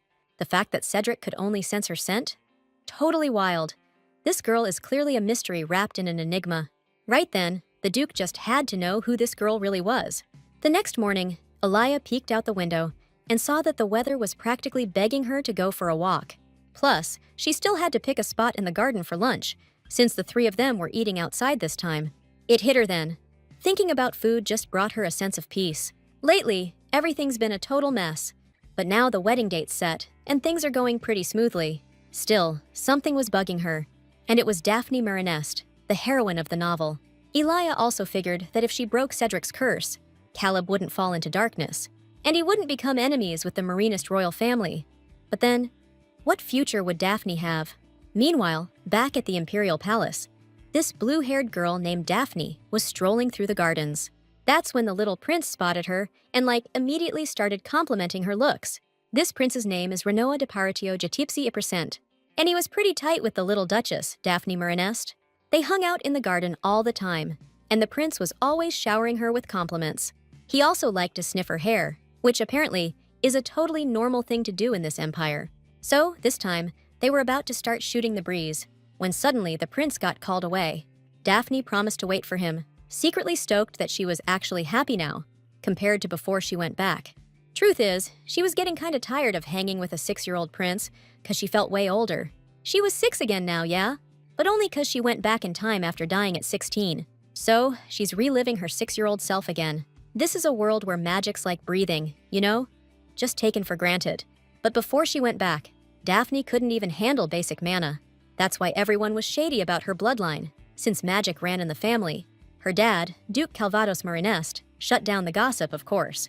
But he didn't teach Daphne any magic, cause he had zero expectations for her, and Calvados showing up just to squash rumors only made her feel worse. After a while, there was this banquet celebrating Prince Renoir's birthday. Everyone at the party seemed super happy, having a blast.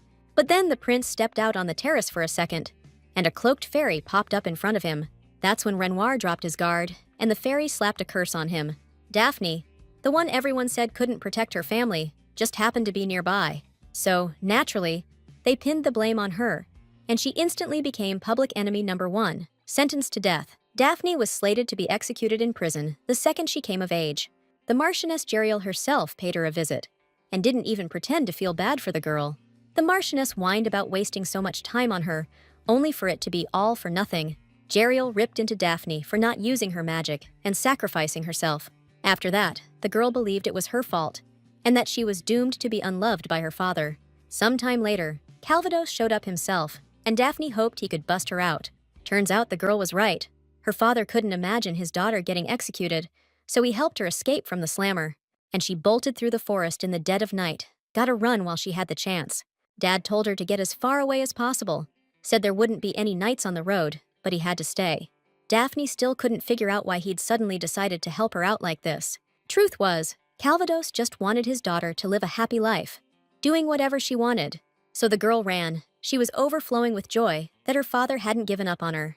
But at the same time, her face was soaked with bitter tears at the thought of leaving her family behind. She ran for a long time. The moon was the only light guiding her, and the forest was dead silent, like there wasn't a single animal around. For a second she stopped. The urge to go back to her father was overwhelming, but she knew they'd execute her anyway, and that would kill him, so she kept running. Daphne realized the reason Dad had taken care of the rumors was so she could live free. He wanted his daughter to run away, somewhere far, far away. Now, sitting at the table, Daphne remembered trying to escape, but then a deep chasm blocked her path, and she barely stopped herself from falling in. And behind her, she heard the voices of the knights, sent after her in pursuit. The girl glanced back awkwardly, slipped, and fell into the abyss, staring death in the face. Back then, she thought it was all over. And now she couldn't believe she'd been given a second chance. After coming back, Daphne wanted to live a normal life and started thinking about how to keep the fairy from the banquet, all while knowing she couldn't actually stop her. For some messed up reason, this time, the fairy showed up 10 years early, and Daphne used the magic of the mirror shield, which she'd never even been taught, just hoping for dumb luck. This is magic that conjures a shield made of mirrors, and it can reflect any magic or curses. Plus, it's the only thing that can block fey magic. The current imperial family got where they are because of a rebellion. 200 years ago, when the emperor was a fey, the current Iprascents started a revolt. They had powerful mirror shield magic, and that's what helped them succeed. The Marinist family comes from a side branch of the Iprascents, which is why Daphne could use the magic. Before coming back, she teleported to the Knowledge Temple, where she unconsciously mastered the mirror shield magic. And while she was thinking about all this, the prince came back to her, explaining that they'd have to part ways for today. Daphne knew that Renoir would also have to learn this magic. Meanwhile, the imperial family was trying to keep their distance from her. They figured this girl could screw up Renoir becoming the crown prince. And since she's got mirror magic too, they might think she's coming for the throne. Daphne kept reading the papers to see what kind of fallout she was causing. Then one day, she saw a story about the Indigentia family and some mess with the Marquis Babylon's daughter. All eyes are on the Duke's family right now anyway. What with Cedric's wedding coming up, Daphne noticed the bride-to-be had this kinda awkward look on her face. But she also clocked her silvery hair with pink highlights and those jewel-like eyes. Hair like that is super rare, usually only fairies have it. That's when it hit Daphne. While she was blocking one fairy spell, Cedric somehow got hit with another. But there wasn't a damn thing she could do to help the Duke. Suddenly, Daphne spotted a figure in a dark cloak with a huge hood outside the carriage window. This person was reaching out toward the little girl, who was instantly bathed in light, and she knew something terrible was happening. Meanwhile, Caleb was stoked that they were finally eating together as a family. The kid was also happy his brother could finally taste food again. Cedric seemed more at peace because of it, and Elia was glad she could help him with his curse, even a little. She remembered Olivia saying she noticed he'd changed and was actually smiling now. And just when their meal was going perfectly, Edwin showed up out of nowhere. Him interrupting dinner meant something big was up. He walked up to the Duke and reported that someone was demanding his attention. Cedric's face went stone cold, and that made Elia uneasy. But then she got hit with a wave of dread herself when Edwin announced Princess Marinist had been kidnapped. And right now, they have no clue who snatched her. The news about the kidnapping clearly rattled the Duke. Alia, on the other hand, completely freaked out, even yelling at the table. The news hit her that hard. Even Edwin got a little worried. But now it was about the future Duchess's state of mind. He thought Aaliyah knew about Daphne, and Daphne, not wanting to blow her cover, said any kidnapping was upsetting.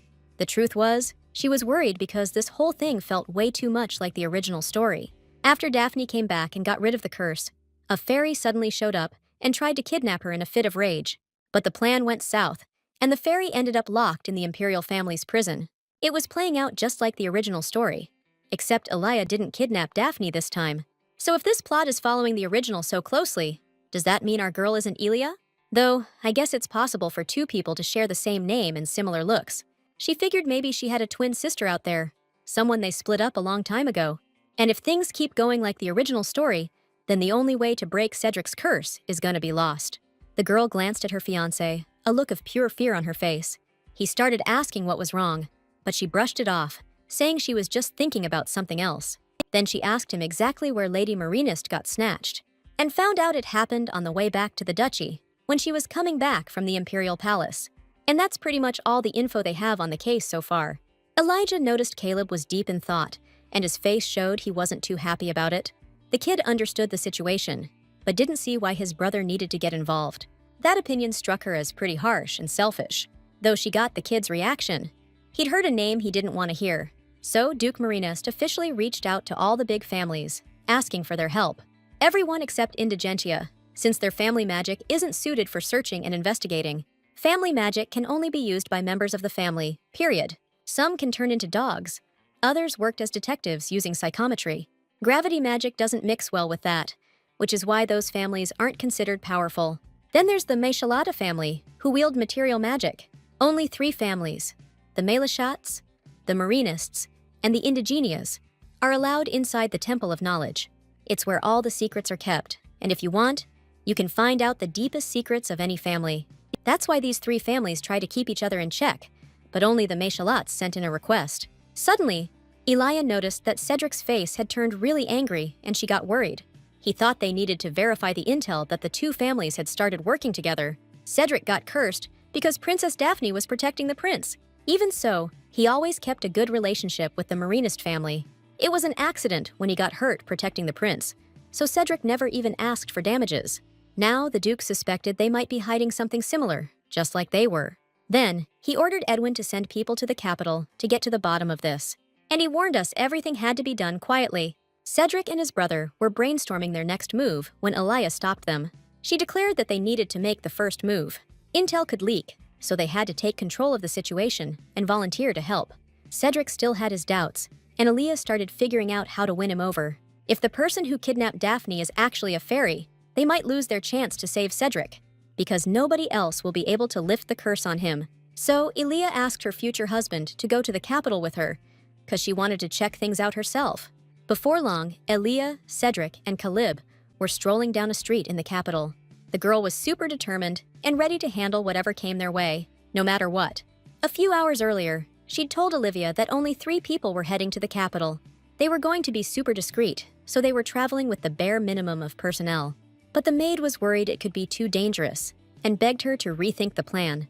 Elia stayed calm, though, because she had Cedric, who was strong now, and Caleb, who would be strong in the future. That's when Olivia remembered other maids gossiping about how she'd become so accommodating to a commoner. The maids thought Olivia had lost all her pride and was just groveling to this lady. And just then, Elia showed up near them, and they freaked out, worried she might have overheard. The girl just offered to help them carry the groceries, since they looked really heavy. But they started protesting, worried the lady would hurt her delicate hands. Still, Elia decided to show them she wasn't as weak as she looked, and grabbed one of the crates. Slinging him over her shoulder, face like a brick wall, Elia just wanted to know where to take him. Then she added that her dainty little arms could only handle this one crate. The maids would have to grab the rest themselves. And not wanting to catch the Duke's wrath later, the maids had no choice but to obey. Elia decided, screw it, and gave them her crate too, while hurrying them along, telling them to move it. Olivia spotted the whole thing from around the corner, and now, remembering it, she smiled without even realizing it. She still worried about Lady Elia's safety above all else, but Elia told her not to sweat it. And now, here they were, the 3 of them strolling down the capital's main street.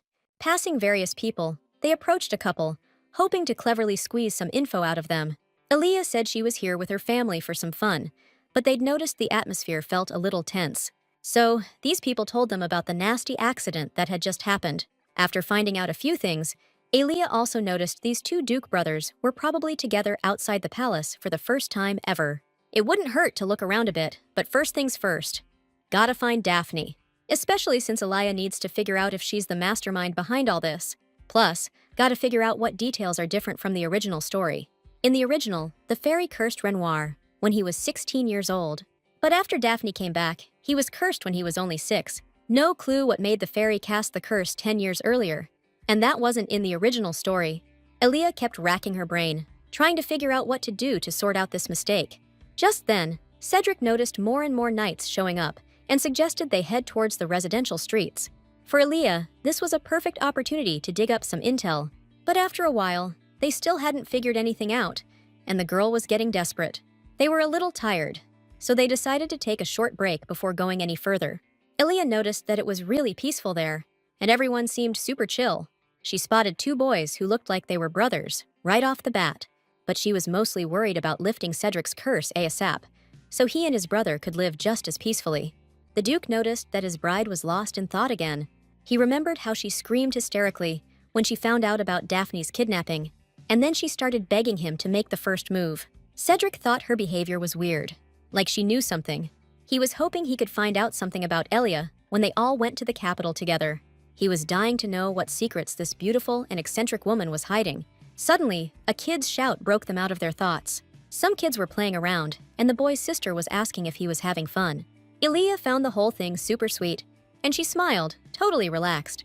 But Cedric was all tense, wanting to just grill Elia, but he was nervous. And just as he finally worked up the nerve and reached for her hand, the girl suddenly jumped up, saying she'd recharged and suggested they move on. Then she called out to Caleb, who was staring off into the distance. The kid was so engrossed in something that he didn't even hear Elia calling him at first. So the girl started looking in that direction herself, trying to figure out what had caught his attention. Just past the stall, this dude was making lollipops and selling them to kids. They were lemon and honey flavored, and Aaliyah remembered that Caleb was crazy about lemons. She figured the kid probably liked sweets too, but was just shy about asking for one. So she took the lead and suggested they buy Caleb one of those lollipops. The kid lit up, just as Cedric chimed in that street food wasn't safe. Aaliyah shot him a slightly annoyed look, since that's pretty much all she ate. And Cedric noticed his brother's mood instantly tank. So he immediately backtracked, saying lollipops were really refreshing and could clear your head. Yeah, he had to get all philosophical just to make up with his brother and not look like a jerk. Caleb got his lollipop right away, and the vendor was all like, "Damn, this kid's a real looker." The little Duke was super polite, thanked him for the candy, and was ready to chow down right then and there.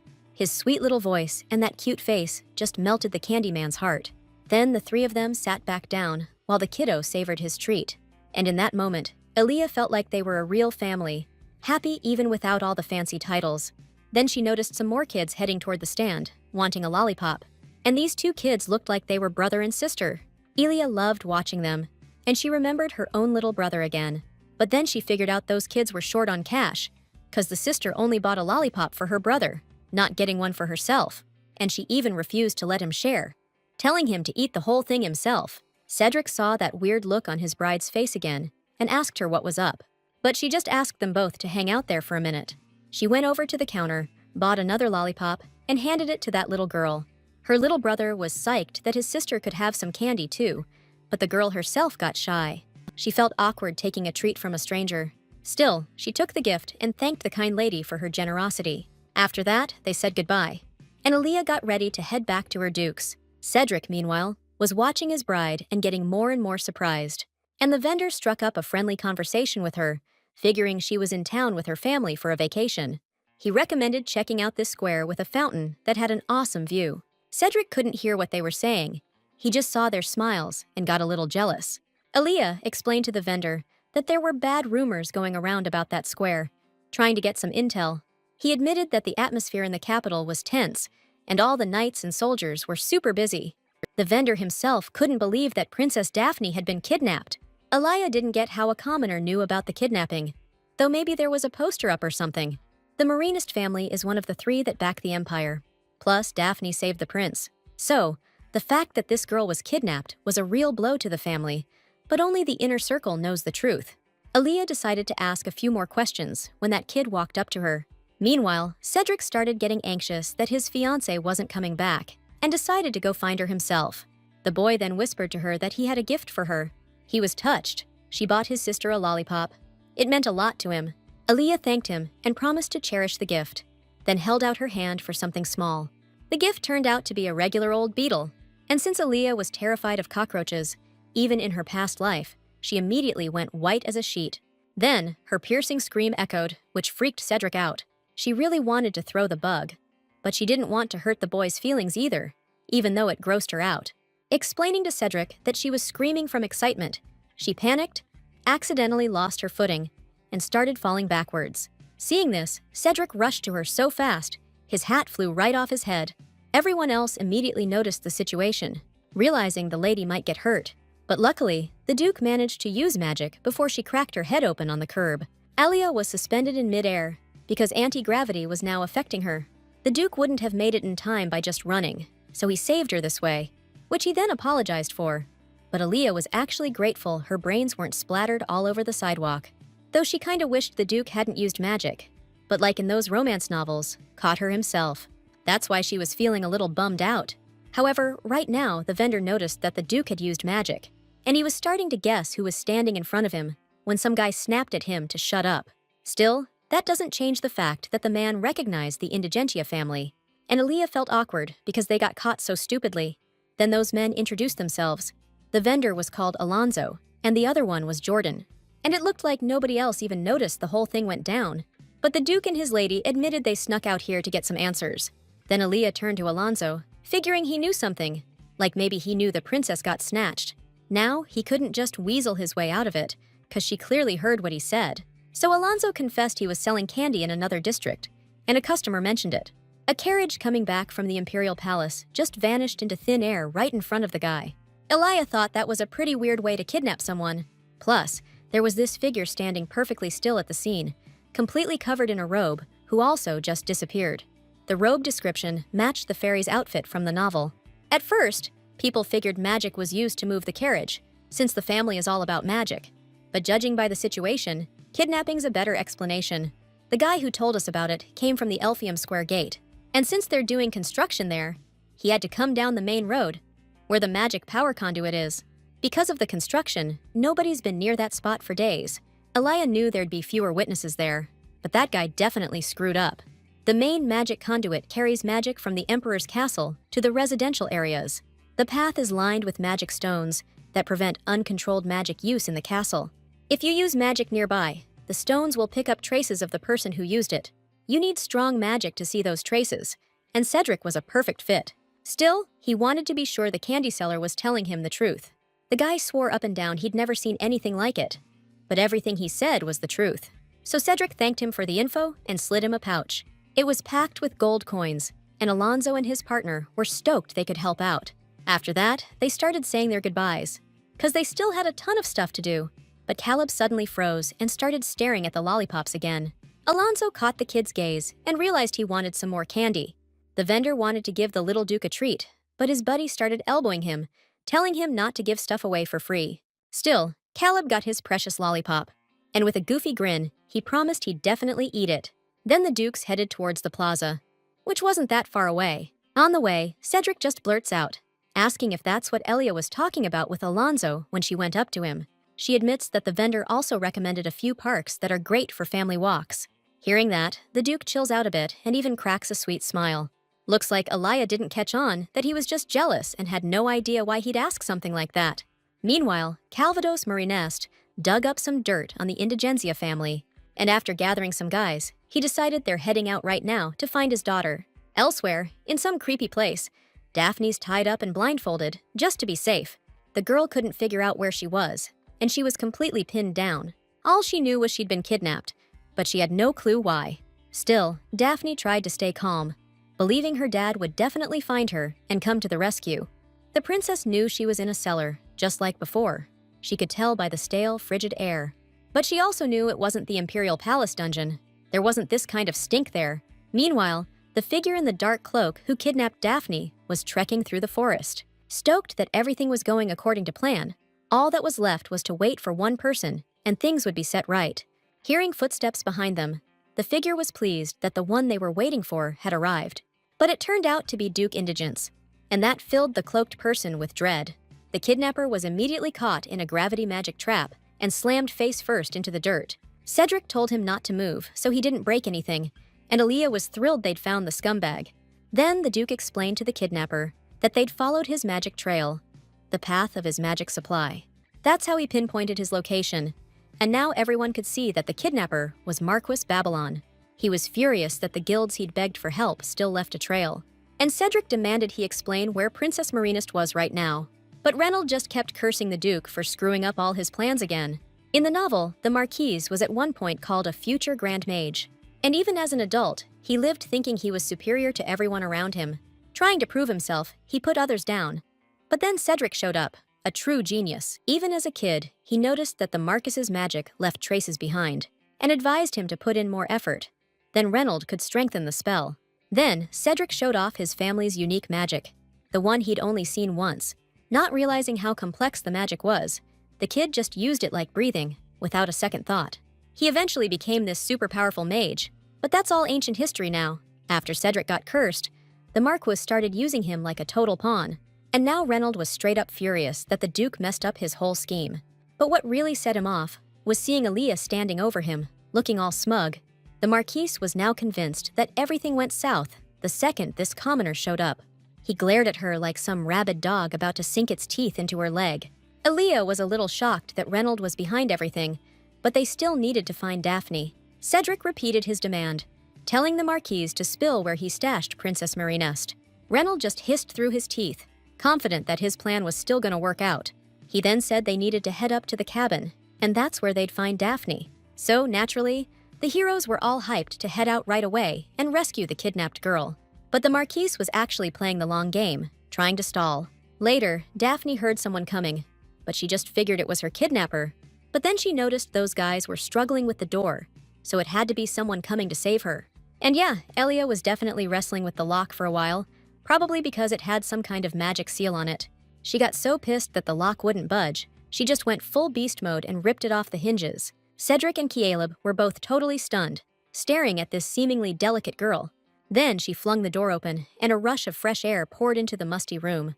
Just then, the daylight hit Daphne's face. Tied up as she was, she heard someone promising to free her, and that voice sounded super familiar. Turns out, Elia and those dukes weren't the saviors after all. When they barged into that rundown shack, it was completely empty. But then, the Marchioness Jaril showed up for Daphne, telling the princess not to be scared anymore, 'cause she was there to get her.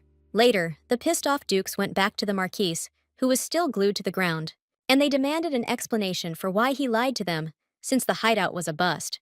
He grumbled that he was keeping her way out of their reach, and no one would find her. Then he turned to Lady Elia, his voice dripping with anger.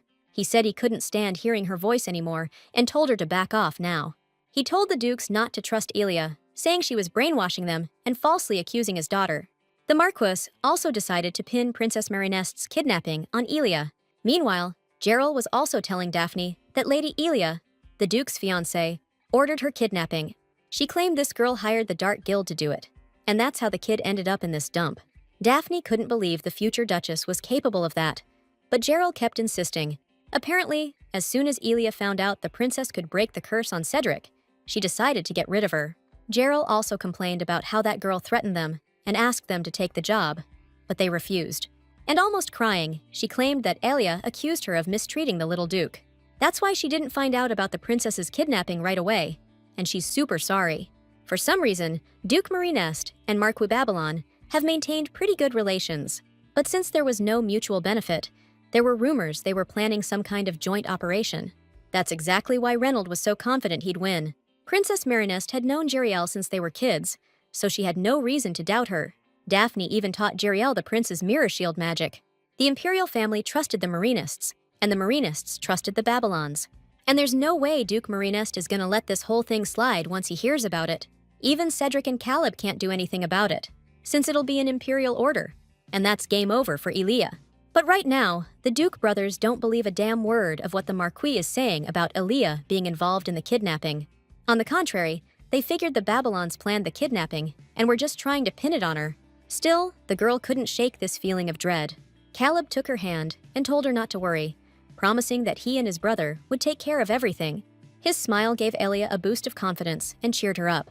And she was super proud of this kid, believing in her honesty, ready to stand up for her. Still, she was freaking out about what was happening to Daphne. Elia was so caught up with the fairy, she totally spaced on how the princess was doing. She was praying those guys weren't hurting the girl, just to get her to testify against her. But then Elia remembered how bummed Reynold looked when he saw them, so he was waiting for someone else. So, Daphne's probably somewhere in this forest. But she didn't have time to wait for the Marquise to confess. The girl took off, telling the dukes she was going to head up a little higher to get a better look around.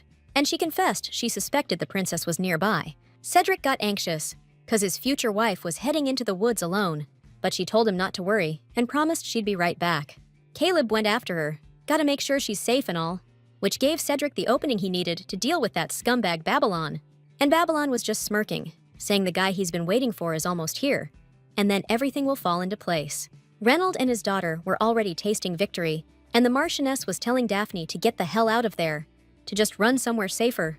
But what the Babylons didn't realize is that Princess Marineste had gone back in time. So, naturally, she wasn't buying a single word the young Marchioness was saying. Gerald was floored, 'cause she was really trying to convince the kid she was on her side. But Marineste just kept saying she wasn't gonna believe a word she said. The Marchioness didn't see that coming, and she swore she had no reason to lie, and that the girl had to trust her. Daphne sighed hard, knowing she couldn't reveal she'd gone back in time. But she admitted she used to trust the Marchioness, because she looked after her. But things were different now. She remembered perfectly when the Marchioness revealed her true colors. That's when she snapped and confessed she really didn't like a kid who couldn't even use magic. Now, Daphne realized this woman was trying to frame an innocent person using her, and she declared that from this point on, She wouldn't let her be deceived anymore. Gerald was bewildered. The girl who'd recently lacked confidence was now ruining her plans. And while she was figuring out how to fix the situation, the little one tried to slip away. But the Marchioness grabbed her arm and glared with such rage, like she was about to pin her to the wall. Then she loudly demanded she believe her, stating she wouldn't let her go alone. Her eyes softened. Her voice turned sweet again, and she tried to talk Daphne into cooperating. She kept saying it was all a misunderstanding, and that they were doing this for the princess's own good. For some reason, Daphne was swayed by the Marchioness's voice and followed her, not knowing where they were going. But then she remembered being behind bars in her past life, and her father telling her to escape. In that instant, she yanked her hand away and bolted from the Marchioness. Luckily, the door wasn't locked, and the princess managed to get outside. She found herself in the middle of the forest and started looking for a way back to the capital. That's when these guys in robes showed up, sent by Marquis Babylon, supposedly to rescue the princess. They also started trying to convince Daphne to come with them to a safe place. Right then, she remembered how the knights had invited her in exactly the same way, and realized it was a trap.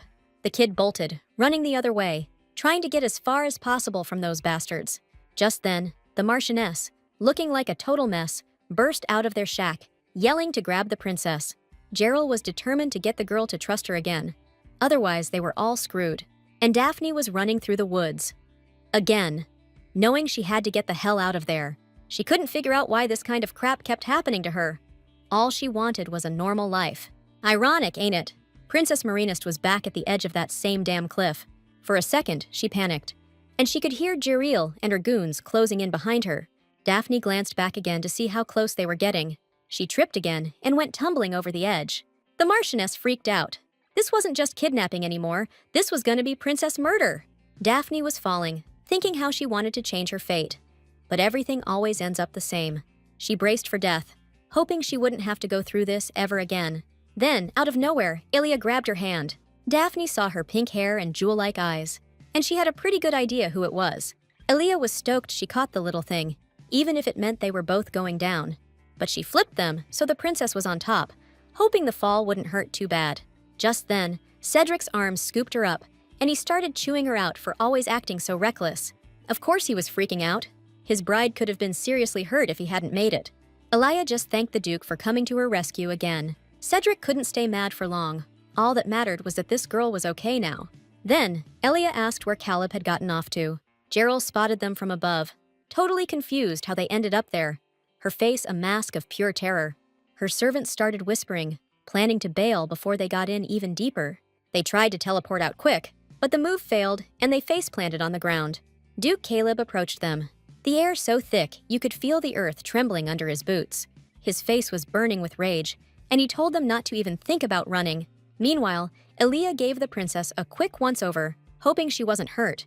Daphne herself was starting to wonder how those two had even gotten there.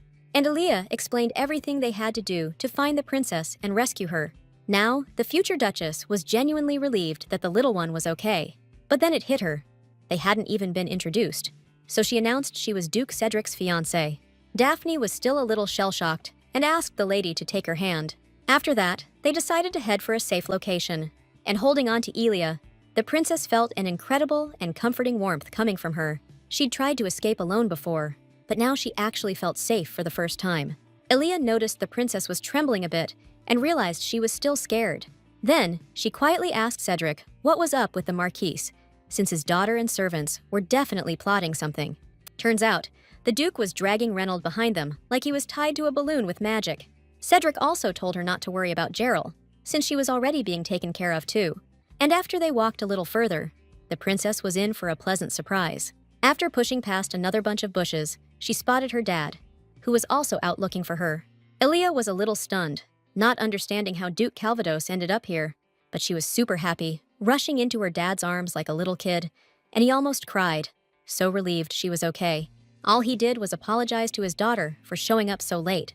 Elia figured that Duke Marinest had followed the magical trail, just like they had. But everything's fine now, and she was even glad she convinced Cedric to head to the capital. Just then, Calvados noticed her and Cedric. He gave them a real stern look, and even chewed them out, saying they had no shame.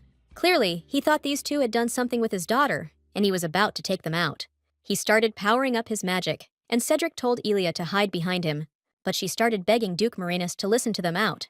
Except he wasn't having it. He was convinced these people were trying to shift the blame. I get it, he's too worried about Daphne to think straight, and as a father, he's not letting this go. Ilia started racking her brain, trying to figure out how to calm this guy down so she could explain everything later. But then Daphne herself stepped in, grabbing her dad's face. She got his attention and told him to knock it off with the rampage. Cedric and Elia were in shock, but figured this could only be a good thing. And then the girl started pleading with her dad not to attack the Dukes of Indigentia. Then she confessed that they weren't the ones who kidnapped her, and that Marquise Babylon was actually behind it all. Calvados found out that the Marquise was also planning on framing the Indigentias for the kidnapping. The kid spilled the beans on how she escaped, saying she fell off a cliff, and these guys saved her. Then she wanted to know why her dad trusts Babylon so blindly, considering he's the main villain. That got Elia curious too, because the original novel didn't have any info on that, but she knew damn well why Calvados didn't trust them when she saw Cedric barely holding back his rage. Just then, little Caleb walked out into the clearing, bathed in the sunset. Elia was stoked that the kid finally showed up and started grilling him on where he'd been hiding. But Caleb ignored her and turned to Calvados, saying he knew the reason for his actions. The Duke of Marinesta and his daughter were totally lost, not understanding what the kid was rambling about, and Elia got freaked out by how her little buddy's voice sounded all of a sudden. With a furious look on his face, the junior duke demanded Calvados answer his questions. Caleb knew this was a messed up situation, but he couldn't ignore the fact that a member of the Indigentia family was suspected of kidnapping. And getting closer, the kid declared he was filing a complaint against Duke Marinest over this whole incident. Calvados, though, finally got the picture and admitted he jumped to conclusions. Ever since Cedric got hit with that curse, our family's relationship has been kinda superficial. Calvados figured they wanted revenge, so he bought the Marcus's story. Cedric decided this was the perfect moment to hear the Babylon squirm and make excuses. He snapped his fingers, and Reynold went sprawling on the ground. Gerald landed next to him, and they both looked scared stiff, but pissed off too. The Marquis started hissing that he could explain everything, but only after the gravity magic was lifted. He just wanted to get his weight off the ground and stand up straight already. But Caleb accused him of a serious crime against the princess and his own family. We're talking treason here, and the Marcus's family will be handed over to the official aristocratic court.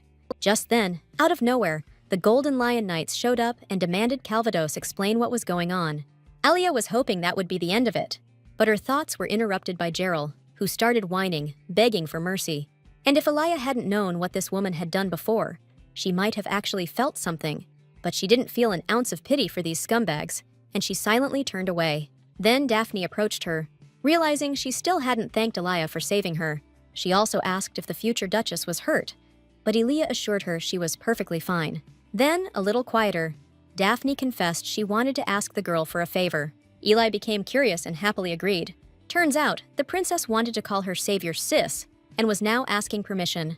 This was pretty unexpected for Eli, but she said yes, because she liked the idea too. After that, they were planning to head back to the duchy using Cedric's magic. And Daphne got a little sad, realizing she wanted to spend a bit more time with this girl. She'd never forget how she jumped in after her. Not everyone would do that for a stranger. Plus, Eli kept giving her these sweet smiles, happy she was okay. The girl wanted to get closer to this lady, but she couldn't get closer than the Indigenia family. Just then, Cedric came over and called out to Eli. He also turned to Princess Marinest, clearly stoked that she was okay now. He even dropped to one knee in front of her, showing the girl some serious respect. That's when Daphne got the guts to say something to Lord Cedric, but she whispered it in his ear so no one would hear, and Elia was dying to know what it was. Cedric was super surprised after that, and Daphne added it would be really useful intel for him. After they said their goodbyes, Elia tried to pry out of the Duke what the little princess had told him, but Cedric wasn't spilling, and it started to bug her. Then he stopped, looked her in the eye, and told her never to go rogue again. She knew herself that going solo would be breaking their contract. What she didn't get was that Cedric just didn't want her in harm's way. Smooth move, changing the subject and suggesting we wait for Caleb, who's vanished somewhere. The kid was just watching the princess, grumbling about how he didn't like any of this. By the time they got back to the duchy, it was late, and Elia stepped out onto the balcony.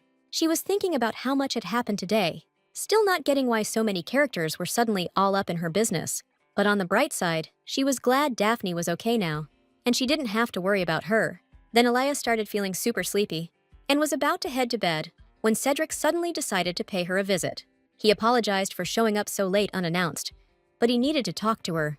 Not sure what could be so important at this hour, Elia assured him that he wasn't bothering her. And the Duke was all like, "How are you feeling?" Which was kinda weird because she was fine, just a little tired, but she dug Cedric showing concern. So she smiled sweetly and thanked him for worrying about her. Then she admitted she couldn't sleep and got lost watching the moon, then invited him in. They went out on the balcony together and just chilled, gazing at the night sky, watching shooting stars now and then. And every so often, Cedric would glance at Elia, admitting the moon was really something.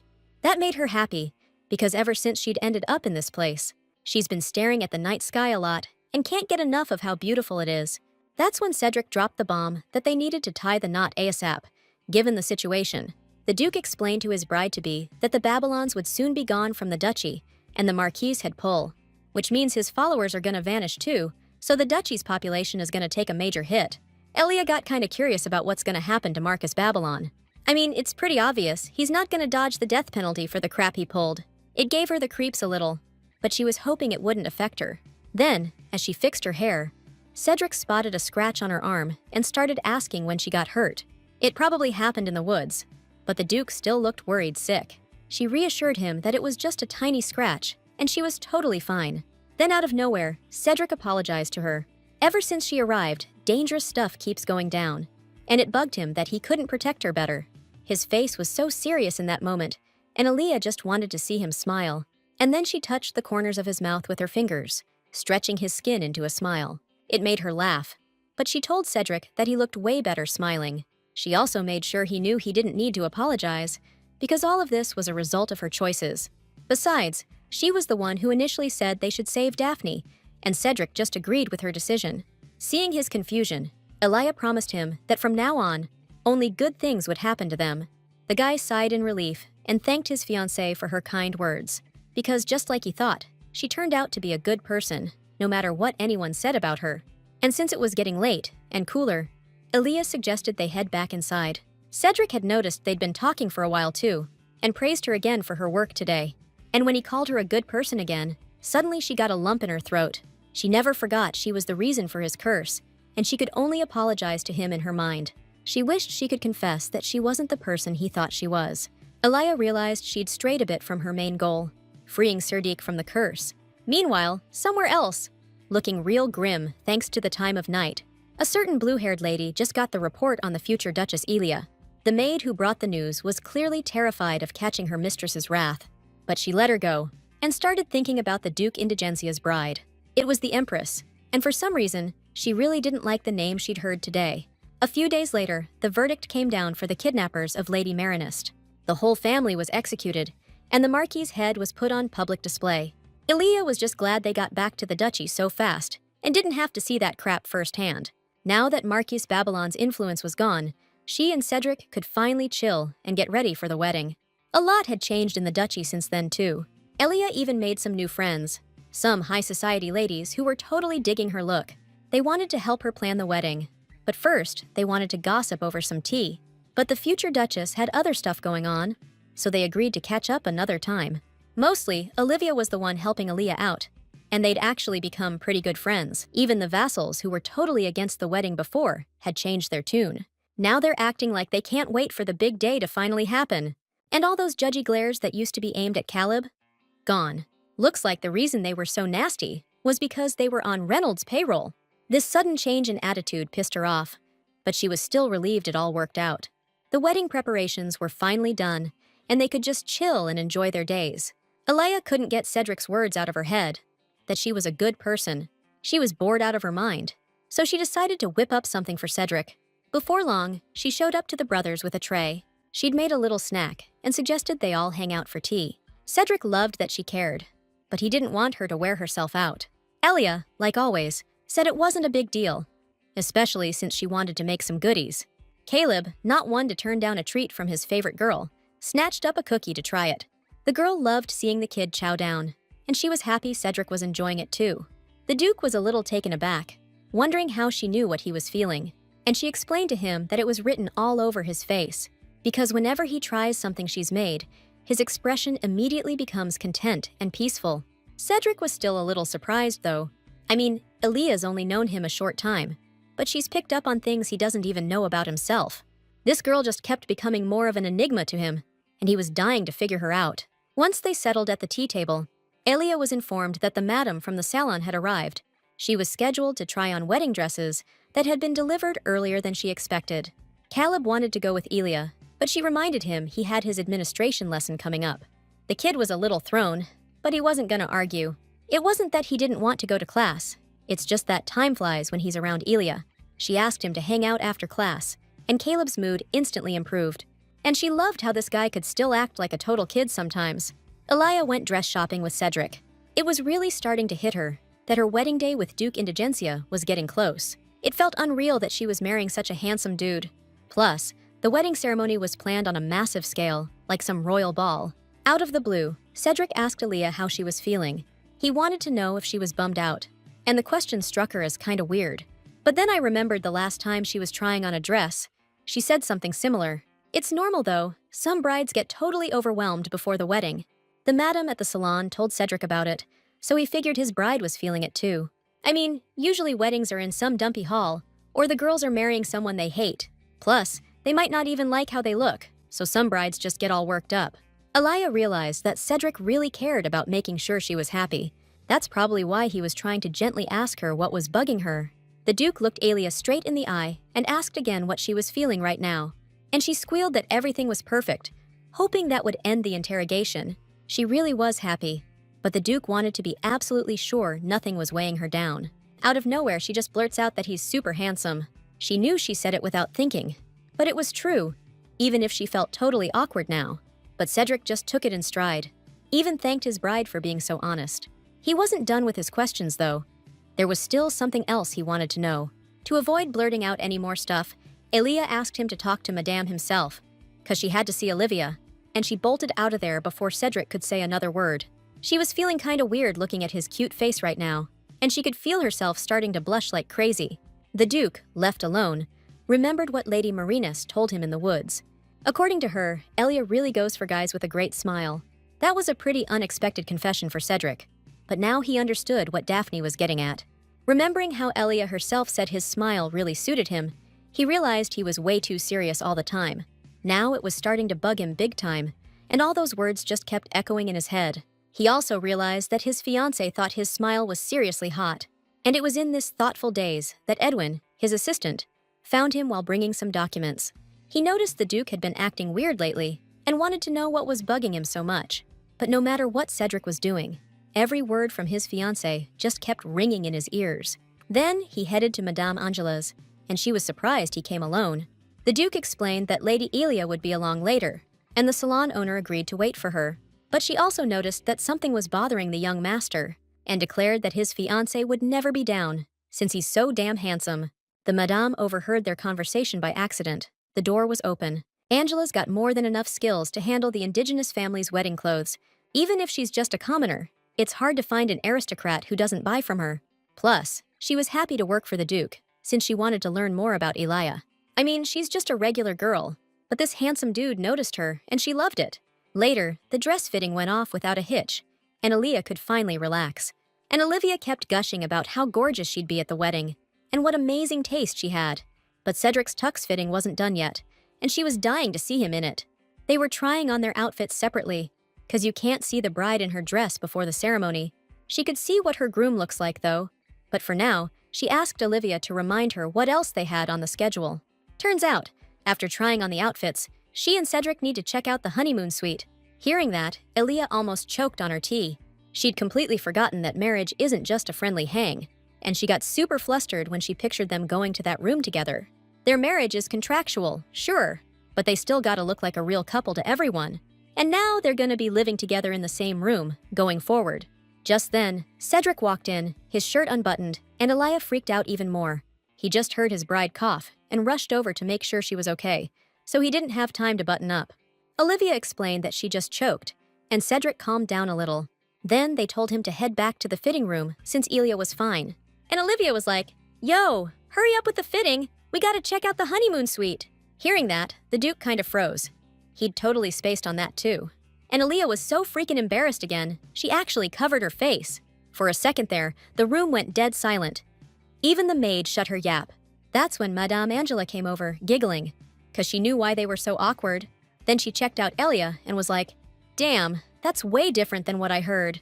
These two actually look like a seriously cute couple about to get hitched." After a while, they were finally done with the whole wedding dress fitting thing. Angela was super interested the whole time, seeing Cedric and Elia doing this together. For a split second, she gave the bride a look. Kinda mysterious, you know? She confessed she was super worked up, because she heard Cedric was marrying a girl he was really into. Then the madame asked if she could pick their brains about something. She was dying to know what made Miss Elia fall for Mr. Cedric. That question totally caught the girl off guard, and she was speechless, like, what do I even say? Stuttering a bit, she started explaining that he was kind and, really good looking. Then they turned the same question around to Mr. Cedric. He loved that Aaliyah always put others first and really tried to understand them. Plus, she reaches out to people without hesitation, and Cedric thinks that's just the best thing ever. Seeing Aaliyah act like that is what slowly made him fall for her. That made Madame Angela really happy. Elijah was starting to sweat, thinking her fiancé was laying it on a little thick, and it was making her uncomfortable. All the while, she kept glancing at his face, which was so sweet and carefree at that moment. Elijah noticed again that the Duke had changed a lot lately, and after saying goodbye to Madame, they headed off to check out the honeymoon suite. After that, his assistant came up to him and asked how everything went. Cedric didn't feel like giving him a report and just dryly said everything was fine. But Edwin was stoked, which meant his hard work had paid off. Now he was here to update Cedric on a task he'd given him earlier. The Duke had almost forgotten about it, and Edwin reminded him it was about the investigation into Elijah's case. Then, dropping his head guiltily, he reported that he hadn't been able to find any information this time either. They grilled everyone in the villages around Miss Elia's cabin. That kind of bummed out the Duke, but he wasn't super upset. And Edwin chimed in, saying she's not just some regular person, or they'd have dug up dirt on her by now.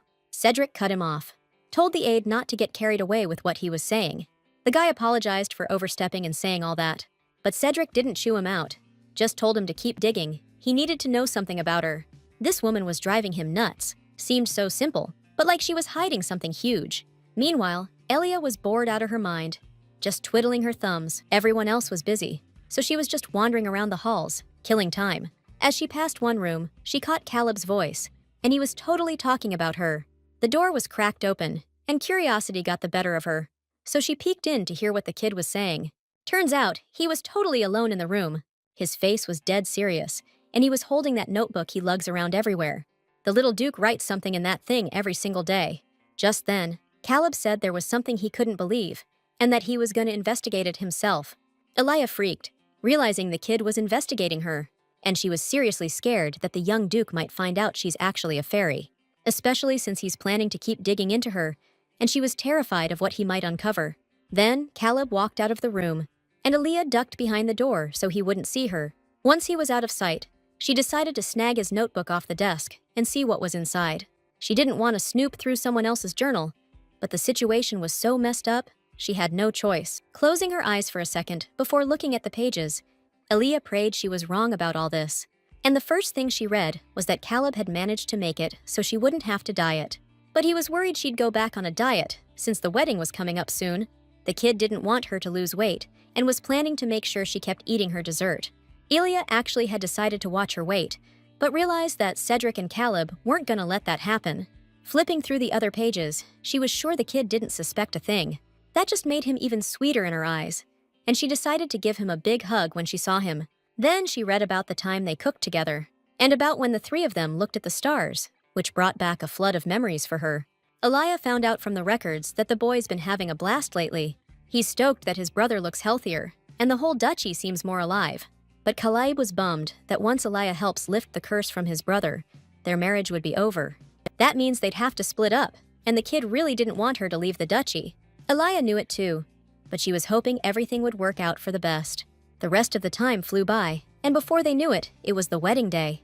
Daphne Marie Nest was naturally invited to the ceremony, and she looked happier than anyone. Even from a distance, she could tell the duchy was looking real fancy now, and she couldn't wait to see what the ceremony hall looked like, knowing they decorated it like royalty. Her dad, Calvados, on the other hand, was a little embarrassed that things didn't go according to plan. After Marquis Babylon got hauled into court, the Indigenia family made sure everyone knew about it. And because of that, all sorts of forgotten crap from the past started bubbling back up. The fact that Daphne Marinist was the reason Cedric got cursed in the first place? Pure gossip gold. But since the whole mess was tied directly to the imperial family, nobody was running their mouth too much. People couldn't believe Cedric was even helping Calvados after everything that went down. I mean, he never even got compensated for what happened back then, and now rumors about the two families were spreading like wildfire. The gossip hounds were eating up the local paper, trying to stay in the loop. The newspaper demand exploded so much that they opened a branch right in the capital, and they even got a compensation payout. Half the money went straight to the wedding venue, and Calvados felt like total dirt. He was dreading showing up at the wedding, knowing he couldn't even look them in the eye. But Daphne got an invite and wanted to go, so the Duke took her. Thing is, the girl wasn't all smiles the whole time. Daphne started flashing back to that night in the woods, when Caleb straight up told her she was thick-skinned. She didn't really get why he was coming at her like that. She reminded him he wasn't allowed to talk to her that way, then asked him to explain himself. The kid just kept glaring at her, totally pissed. Then, all harsh and with straight-up hate in his voice, he said it was her fault his brother was cursed. He knew Daphne and her dad were happy the prince was safe now, but Caleb was still messed up about his brother possibly dying because of it. Then, a little softer, the kid admitted that with Eli's arrival, Cedric had a shot at getting into the Knowledge Temple. He's gonna marry her and then figure out how to break this curse. That made Caleb happy, but it pissed him off that Daphne was still trying to get close to Elia after everything. The girl explained that Elia decided to save her all on her own, but Caleb insisted she had no choice, and even blamed the princess for falling off the cliff in the first place. And since Daphne cursed the man Elia loves, she probably wouldn't have saved the girl willingly. These memories weighed so heavily on the princess that her father noticed. The boy warned her she was only invited so they could avoid bad rumors spreading. Caleb even told her not to get her hopes up, but she didn't want to believe him. The girl wanted to apologize to them all after what happened, but everyone scattered so fast. And now she's got her chance, because Daphne doesn't want Elia to hate her. Meanwhile, Aaliyah was freaking out because the pearl dress felt super heavy. Olivia was lost. What else could she do? She'd already taken off almost all the pearls, but the lady was still so stressed. She was worried she couldn't even go through with the wedding. Seeing the maid's terrified face, though, she explained that she just blurted that out in a panic. Right then, Edwin, the assistant, showed up, and he proudly announced that he knew it was tough for Lady Elia, so he'd ask the Archduke for help. Only then did she notice Caleb standing next to the assistant. Edwin then suggested using gravity magic to make the wedding dress feel lighter. Olivia and Angela totally dug that idea. Elia tried to object, still freaking out, but Caleb was already ready to start casting the spell. Even with all the jitters, they were still hoping this wedding would go off without a hitch. Cedric, decked out in his best, was already in the hall, waiting for the ceremony to kick off. And Aaliyah had agreed to use her gravity magic. Once everything was set, she was stoked that nothing was pulling her down, feeling totally weightless. Even though it seemed a little weird to use magic at a wedding, she was seriously digging it right now. She thanked Caleb for his help, and he was just happy he could do something for Elia. Now she could finally marry Cedric without a worry. That's when the kid suddenly got serious and turned to Elia. He grabbed her hand and said if his brother ever gave her any grief in the future, he'd give him a piece of his mind. She knew Caleb was just looking out for her, and thanked him for being so upfront.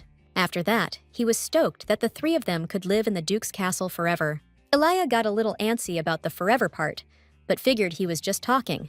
She figured it was because everyone was staring at them, so she decided to play along. Giving him a sweet smile, she declared that they really would live together happily ever after. With that settled, it was time to head to the actual ceremony. Duke Cedric stood in the hall, waiting for his bride, and noticed all the invited guests eyeing him. It even made him a little uncomfortable, the way everyone was starting to gawk. It's just that the ladies couldn't take their eyes off him, now that they were sure he really was that handsome. The noblewomen couldn't believe he was actually getting married, but it was in the papers, so it must be true. Other ladies were scared to get close because of the curse, but this one commoner wasn't afraid. Before long, Edwin the assistant announced the arrival of Elia, the bride. The girl in the elaborate dress was escorted by little Caleb, who looked super proud. Cedric, seeing his bride, froze in shock. She looked unbelievably gorgeous. The guests gasped too, but kept quiet, silently admiring the lady in her wedding gown.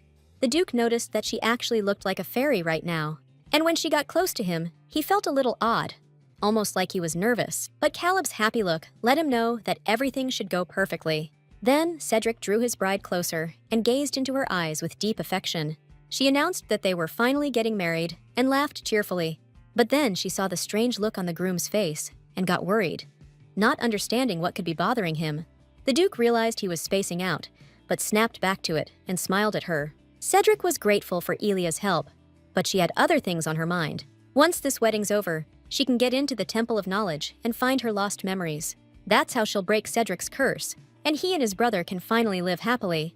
Then they turned towards the altar, where the priest was waiting for them, and the girl felt happy for the time she'd spent back at the duchy. It was a relief to her that she'd made it here without blowing her cover. And now, she was hoping she could fix the mistake she made with her own hands back then. Right as she was thinking this, Cedric thought Elia looked like something was bothering her. But then Edwin's voice boomed out, announcing that the bride and groom were taking their first steps towards a new life. At the ceremony, Cedric and Elia decided to skip a few formalities to speed things up. Later, Cedric asked if she was all right, admitting he'd noticed she seemed preoccupied. Elia explained she was just worn out by the long-winded welcome speech. That put the Duke at ease. Then she suggested they hurry up and get rid of the curse. After that, they could grab some good food, and Cedric was all for that idea. As they geared up for the next step, they suddenly spotted someone lurking, their face hidden in the shadows. Elia didn't recognize him and figured he was just a late guest. But the Duke knew this guy. Caleb, seeing another person show up, got suspicious too. The unexpected guest crashing their wedding turned out to be Her Highness the Empress's servant. Elia found that weird, since the Imperial Palace had said they wouldn't be at the wedding. Looking at this guy, the girl got a really bad feeling. The servant delivered the Empress's congratulations on the union of Duke Cedric and Lady Elia. She also sent her apologies for not being able to attend the wedding ceremony in person. Plus, she reported they'd found traces of an uninvited guest at the Temple of Knowledge. But this person couldn't be identified by the Imperial family. So, to find him, the Imperial Palace decided to temporarily close the Temple of Knowledge. The guests who heard all this were shocked, not understanding why they were being told now. It's like they specifically wanted to get this across, and Elia thought so too. I mean, everyone knows how important this marriage is for Cedric to figure out how to break his curse. And deciding to close the temple means the Empress is keeping tabs on his curse. She's probably pissed it might get called off, which means she hates the Indigentia family. When the curse hit, the royal family ignored Cedric's protests, so they're dismissive of him. Then, the Empress's servant announced they could continue the ceremony, but the mood was already ruined, and Elia decided she wasn't letting it slide. She tried to go after that servant to get some answers, but tripped and Cedric barely caught her. And the guests just figured she was so shaken up on such a big day that she could barely walk. Truth is, Elia was just rushing, but either way, that guy was already gone. Later, Cedric found out from his aide that the Empress's servant had returned to the palace. Edwin was so ticked off himself that he wanted to grab the jerk and deal with him. The Duke told his aide to chill, even though he wouldn't mind having a word with that guy himself. That's when Edwin told Cedric to pay more attention to Lady Elia. The Duke thought about it and agreed his aide was right. She'd been through hell. Once Edwin was alone, he got the feeling the young master was having doubts. Meanwhile, on the way back, Cedric remembered Elia acting like everything was fine after the news, but she couldn't hide the look on her face at that damn moment. The Duke knew it himself. No one's okay after going through something like that. He could see his wife was anxious and wanted to do something to make her feel comfortable. At the same time, he was scared that after everything, Elia would want to bolt from the duchy. So when he headed to the room where she was, he was a little surprised by what he saw. The girl was sitting at a table piled high with food, stuffing her face. Caleb and Daphne were sitting nearby, acting as her support squad, shoving candy at her. Then Cedric spotted Olivia and the head chef, fussing over the young mistress like crazy. The Duke was standing there, bewildered, not really grasping what was going on. Elia, when she saw Cedric walk in, was super happy and wanted to chat with him for a bit. From the outside, her mood seemed totally normal, like she hadn't just gotten some awful news. The girl convinced the Duke to take a walk with her in the garden, where they could talk properly. Under the sunlight, in the fresh air, they both felt a bit of relief. Elia started by praising the servants who were taking care of her, even though they were a little clumsy. She also understood Cedric's worries and asked him not to stress out so much. But he couldn't help but worry, and he hoped that this girl would never leave them. That's when it hit him. He was being way too selfish. Suddenly, Elia stopped dead in her tracks, like she'd remembered something, and asked her husband to wait a second. Before he knew it, she'd woven a flower crown and plopped it on Cedric's head. The Duke was a little embarrassed, but Elia was beaming like a kid, saying it really suited him. She explained that his face was like a thundercloud, and she just wanted to lighten the mood a little. They both knew someone was trying to screw them over, now that they were getting closer to breaking the curse. But Aaliyah still kept taking care of Cedric, no matter what. And he realized he hadn't even been thinking about going to the temple soon, where he'd find a way to get rid of this curse. The Duke had only been thinking about the moment this girl would leave their family and wouldn't be around anymore. He knew this relationship was doomed, but his heart still ached at the thought. Aaliyah cut through his thoughts, asking what he knew about laurel wreaths. She'd heard that in faraway lands, they give laurel wreaths to marathon winners. It means the winner went through hell to get there, and she said Cedric was basically running a marathon himself. She believed he'd make it to the finish line safe and sound, break the curse, and get his laurel wreath. The Duke felt that familiar awkwardness creeping in again. He'd come to Elia to comfort her, but she ended up comforting him again. He thanked her sincerely for her concern, admitting he should be the one comforting her right now. He knew a wedding was a big deal, and that she was probably nervous. Like always, Aaliyah insisted she had a great time, because she probably wouldn't get another wedding like this in her life. Adding that she wasn't planning on finding another guy later, she realized she couldn't give her heart to anyone after Cedric. Her words were comforting, but deep down, the Duke was sweating bullets. Later, Aaliyah wondered who the hell broke into the Hall of Knowledge, but Cedric suspected that this perp would never be found, because he probably doesn't even exist. Or they'll just say he dropped dead instantly and the body was cremated, so there's no way to ID him. The Hall of Knowledge is where everything that happens is recorded, and it's actually a dragon's lair. That's why nobody goes in there. They say the Emperor once managed to befriend him, but in the original novel, Daphne befriended the dragon, and Aaliyah would also like to connect with him. At the same time, she understood that the imperial family couldn't stop them forever. Cedric agreed, but explained that this was kind of a warning shot. To keep everyone away from the Indigentia family, Aaliyah looked at her husband with pity. She didn't want him giving up halfway through, and it pissed her off that those bastards wouldn't let up and leave the Duke alone. She even started fantasizing about putting the Empress's portrait over her head like a hat. But then she tried to calm down, because they needed to think about how to solve this new problem. She knew the path to the Temple of Knowledge they'd chosen wasn't the only one. There's a teleporter in the Daphne Duchy's attic that she used in the original story to get to the temple. She remained undetected and even managed to befriend a dragon. But Daphne's the only one who knows that secret, and she'll get suspicious if Elia says she knows the truth. Especially if word gets out about a secret path to the temple, the Marinist family could be in danger. Elia was going nuts from not being able to get her memories back. It would make things so much easier. Later, while strolling with the Duke, she remembered the Oath of Allegiance ceremony was tomorrow. Elia wanted to figure out how to prepare, but Cedric suggested they just head back to the castle and chill. Alia especially needed the rest, since she'd have to face the public again soon. Suddenly, it hit her. She had no clue how a duke's wife should act in front of guests. Cedric told her not to sweat it, since they had the power to sway public opinion anyway. They could do that through the newspaper. Cedric didn't want pity, but he figured they needed to milk it while they could. Alia replayed all the crap they'd been through and couldn't understand why misfortune haunted this family. Then she suggested they show everyone how bummed out they were that they couldn't go to the temple. To pull it off, they should cancel their honeymoon, and Cedric was down with the idea. But he didn't want to cancel the honeymoon. They'd been looking forward to it for ages.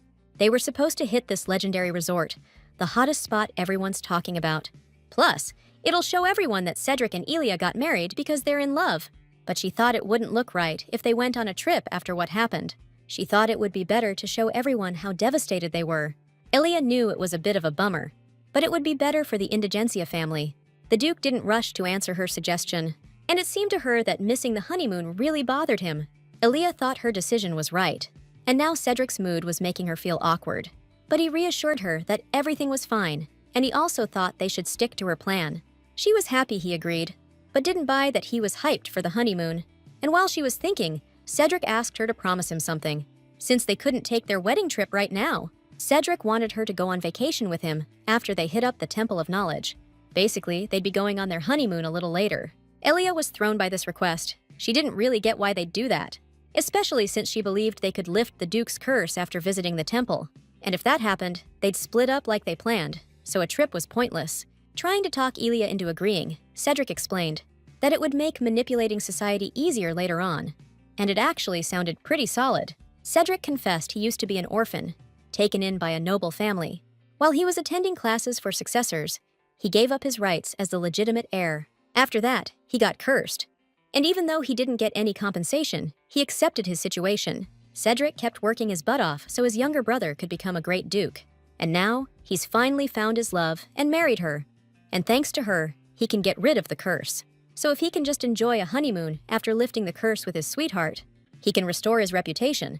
And Aaliyah remembers incidents often happen around the duke. And she figured, if it helps Cedric and Caleb, a little honeymoon isn't so bad. Then, with a satisfied smile, she agreed to go on a trip later.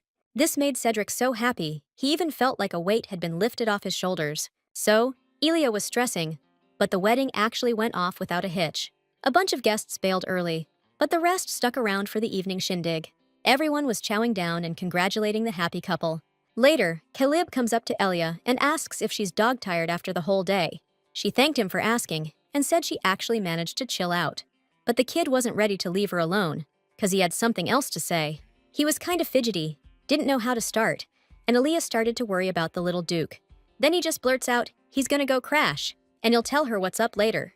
Aaliyah tried to catch him, but she got swarmed by these aristocrat ladies who started congratulating her again. Those broads were totally digging her killer dress, but Aaliyah's eyes were glued on Caleb, who'd vanished the second she looked away. So she figured she'd definitely talk to him later. Come late evening, the girl felt like a walking corpse. She was so exhausted. She'd talked to more people in one night than she had in her entire previous life. But what bugged her most was what Caleb wanted to tell her. Finding a moment, Elia went to look for him, but the maids told her the kid was already asleep. Now she was so bummed out that Olivia got really worried. Then she reminded Elia that tonight was their wedding night, and for the first time, she asked her mistress to pull herself together, despite being tired. Last time, the thought of sharing a room with Cedric almost made Elia choke. Right now, she couldn't even think straight. She felt like she'd pass out the second she hit the bed. But even if she had the energy, Aaliyah was sure she'd just be awkward, and nothing would happen anyway. That's when Olivia told her not to worry about a thing, that she'd take care of everything. Aaliyah wondered what Cedric was thinking. He'd been through a lot today too, and was probably already asleep. Actually, the Duke was in his room, a total bundle of nerves. He knew nothing was going to happen, that they'd just share the room, but it still messed with him. It's a tough situation for him, but you gotta understand where he's coming from. Cedric, trying to calm down a little, decided to down another glass of cold water, hoping it'd help. Meanwhile, Caleb was already out cold, deep in dreamland, and under his bed, something sinister was starting to take shape, something the kid had no clue about. It was a quiet night, the full moon bathing the duchy in its light. Just as Cedric thought he could finally relax, Ilya's voice broke the silence. She apologized for being a little late, but the Duke assured her it was no problem. He noticed they had matching robes, and Elia explained that Olivia had taken care of it. But they both looked exhausted and decided that it would be best to go to sleep quickly. Cedric gave Elia his place on the bed and got ready to sleep on the couch. But she thought he'd be uncomfortable there, and that he should lie down on the soft bed too, especially since it was wide enough for both of them without getting in each other's way. Elia lay down first, her body instantly melting into a state of relaxation. Before drifting off, she thought about how the fate they'd prepared for had turned into chaos, and the temple visit was now postponed. Tomorrow, the girl's life will continue in this palace, and she asked Cedric to take care of her. And watching his tired wife's eyelids close, he promised he'd do everything just right. Just as they expected, Elia passed out pretty quickly, but the Duke was wide awake. Still, he felt good having the woman he loved next to him. He carefully brushed a strand of hair from her face so it wouldn't cover her eye. Like this, Elia looked like she was carrying a really heavy burden. After a while, Elia heard a noise like a wailing ambulance siren. Wasn't she just with Cedric? How'd she end up back in her old body, with doctors all around? Her brother Uni had gotten really sick. After examining him, the doctors decided he was an albino, but the girl declared he looked just like her. The kid's hair and eyes changed color because of the seizure. But then she heard someone call her Elia again, and opening her eyes, she realized it was just a dream. Standing before her was the Duke, looking really stressed out, worried something had happened to her. Sitting up, the girl didn't even recognize where she was at first. And then she felt super dizzy, and if Cedric hadn't caught her, she would have passed out again. Just then, a maid knocked on their door, calling out to them in a panicked voice, explaining that something bad had happened to the young master. The couple bolted to the kids' room. Elia especially was booking it. It felt like she was still dreaming, rushing to help her brother. When she burst into the room, the maids were all crowded around the boy's bed. Someone was yelling for warm water, and Elia freaked out, not knowing what was happening to Caleb. They already sent for the doctor, but he wasn't here yet, and the maids were clueless. The kid was on the bed, looked like he was still asleep, but he was twisting like he was having seizures, groaning real bad. Elia was still spaced out, thinking it was Yoon in front of her, and blaming herself for leaving him for a second. But then Cedric hugged her, telling her to calm down, and promising he'd stay with Caleb. But she was like, she couldn't even hear him. It felt like he was a stranger to her. She felt totally alone without her mom and dad. Cedric kept stroking her face, trying to snap her out of it, and his care started to work. Elia was completely back in reality and recognized her husband. Then she thanked him for bringing her back, even though she still felt a little dizzy. She decided to test Caleb, though. Wouldn't even listen to the maid. The girl hugged the boy, and he started to calm down a little in her arms. Holding him close, Elia whispered that everything would be all right and begged him to calm down. She remembered how she calmed Uni during his fits and started doing the same thing with Caleb. The girl gently rocked him in her arms, like she was lulling him to sleep, and kept whispering that everything would be okay. And after a short while, the boy opened his eyes and realized that it was Elia in front of him, who immediately rejoiced that his episode was over and that he would be all right now. The maids were watching the scene, totally mesmerized. Cedric didn't dare say a word yet either, but he was glad his brother was doing better. However, he was getting worried that Elia kept repeating Uni's name every now and then, and he remembered her confession, that whenever she looked at Caleb, her memories slowly came back. She said he looked a lot like someone who was very dear to her.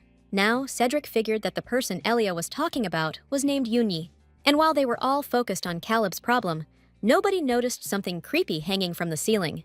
The evil thing was hiding behind the chandelier, and you could only see its sinister grin if you looked closely. Later, Cedric returned to their room. He was going to be alone that night. Aaliyah wanted to stay with Caleb, to make him feel more comfortable. She didn't want the Duke watching her brother's seizures. Explaining that she was used to dealing with them, Cedric realized that Caleb and Uni had merged into one for Elia, and that she was taking care of some Uni. He hoped her memory was returning, but it seemed more like an unconscious action. Plus, if Aaliyah did remember, she'd be looking for Uni, and the Duke probably thinks he's gone for good. So Elia's showering Caleb with love, because they're practically twins. That's when Cedric noticed he couldn't feel anything he was touching anymore, and he realized the curse was getting stronger. Elia stayed with Caleb until morning, until the sun lit up the whole room. The kid didn't have any more attacks last night, which was a huge relief for her. But then she remembered sending Cedric to another room and got worried he might be freaking out. She definitely wasn't expecting to see her brother and Caleb again. Last life, tragedy just blindsided her family. Her parents died, the insurance money was stolen, and she was left with just 10 million won. She rented a room from them, staying with Uni, hoping the coach could help. She believed the only way to support her brother was to become a medalist. Luckily, she'd been called a prodigy since childhood. But to win, she had to leave 2-year-old Uni with the landlady. She turned away from him, because it was hard enough just taking care of herself. And her coach suggested bringing her brother to the gym, but she didn't want to owe the guy. She didn't want to spill her family drama to her friends either. Then one day, she came back from practice and found Uni having a seizure. It happened while the landlady was out, and in that awful moment, she had only one thought. She was afraid that if her brother died, she'd be all alone. Now that seems insane. She was worried about being alone while her brother was struggling through a seizure. Under the bright light, Uni looked different. His hair turned white, and his light brown eyes went red. It was a rare disease that stripped pigment from the body, one that wasn't even recognized by the scientific community yet. But it led to death by starvation. And now, Elia figured her being reborn into this world was a chance to atone for her sins. Later, the Duke was informed that Caleb had a slight cough, and Lady Elia stayed up late with him. She was a little worn out after the incident, and now Edwin was asking if they'd be dining together. Cedric agreed, especially since he wanted to talk to his wife. Naturally, Caleb, who was already doing much better, would be dining with them too. The Duke decided to stop hiding things, and all that was left was to accept the situation. Edwin got curious about what the Lord was hiding and asked him to share it with him first. But the guy just blew him off, told him to mind his own business. Later, Cedric found out from his brother that he'd been having nightmares the whole time, and he couldn't figure out why Caleb hadn't said anything sooner. The kid was just thinking his episode last night might have been triggered by a nightmare, and these kinds of dreams have been messing with him ever since he got back to the duchy. The kid apologized for not saying anything right away. He just didn't want to worry anyone. Cedric also apologized to his brother for not noticing something was bugging him. Then they asked Caleb to tell them what he'd been dreaming about. And clenching his fists, he said that when he woke up, he couldn't remember anything. But recently, he started to remember stuff. And from his reaction, Aaliyah could tell it was rough on him. She told him not to talk if he couldn't, but the kid insisted he was feeling a lot better now. He was finally ready to tell his brother and Elia about his dreams. Every time in his dream, Caleb stares, mesmerized, at a boundless ocean. But as he snaps out of it, a dark sea wave is already washing over his feet. The boy gets scared and starts to back away, but the wave rises lightning fast, giving him no chance to escape. His body feels like it's filled with lead, so heavy he can't move, and it gets harder and harder to breathe. And just when Caleb thinks he's doomed to drown forever, he suddenly wakes up. The boy's story sounded a little freaky, but it's just a dream, right? Except this time, the young Duke's nightmare was different. This time, as he sank into the dark, endless sea, something strange and sinister started approaching him. He couldn't exactly describe what it was, but it looked like a dark figure, with legs. When Elia heard what was haunting the kid's dreams, something clicked. And since he couldn't explain it, he decided to draw the thing. Pretty soon, they all saw something like a huge black spider, massive compared to Caleb. Cedric was like, "That's weird. My brother's usually not scared of spiders." Olivia and even Edwin were freaked out by the drawing. They wouldn't want to see that in their dreams. Elia remembered what could be covered in pitch black fur with legs bent at right angles.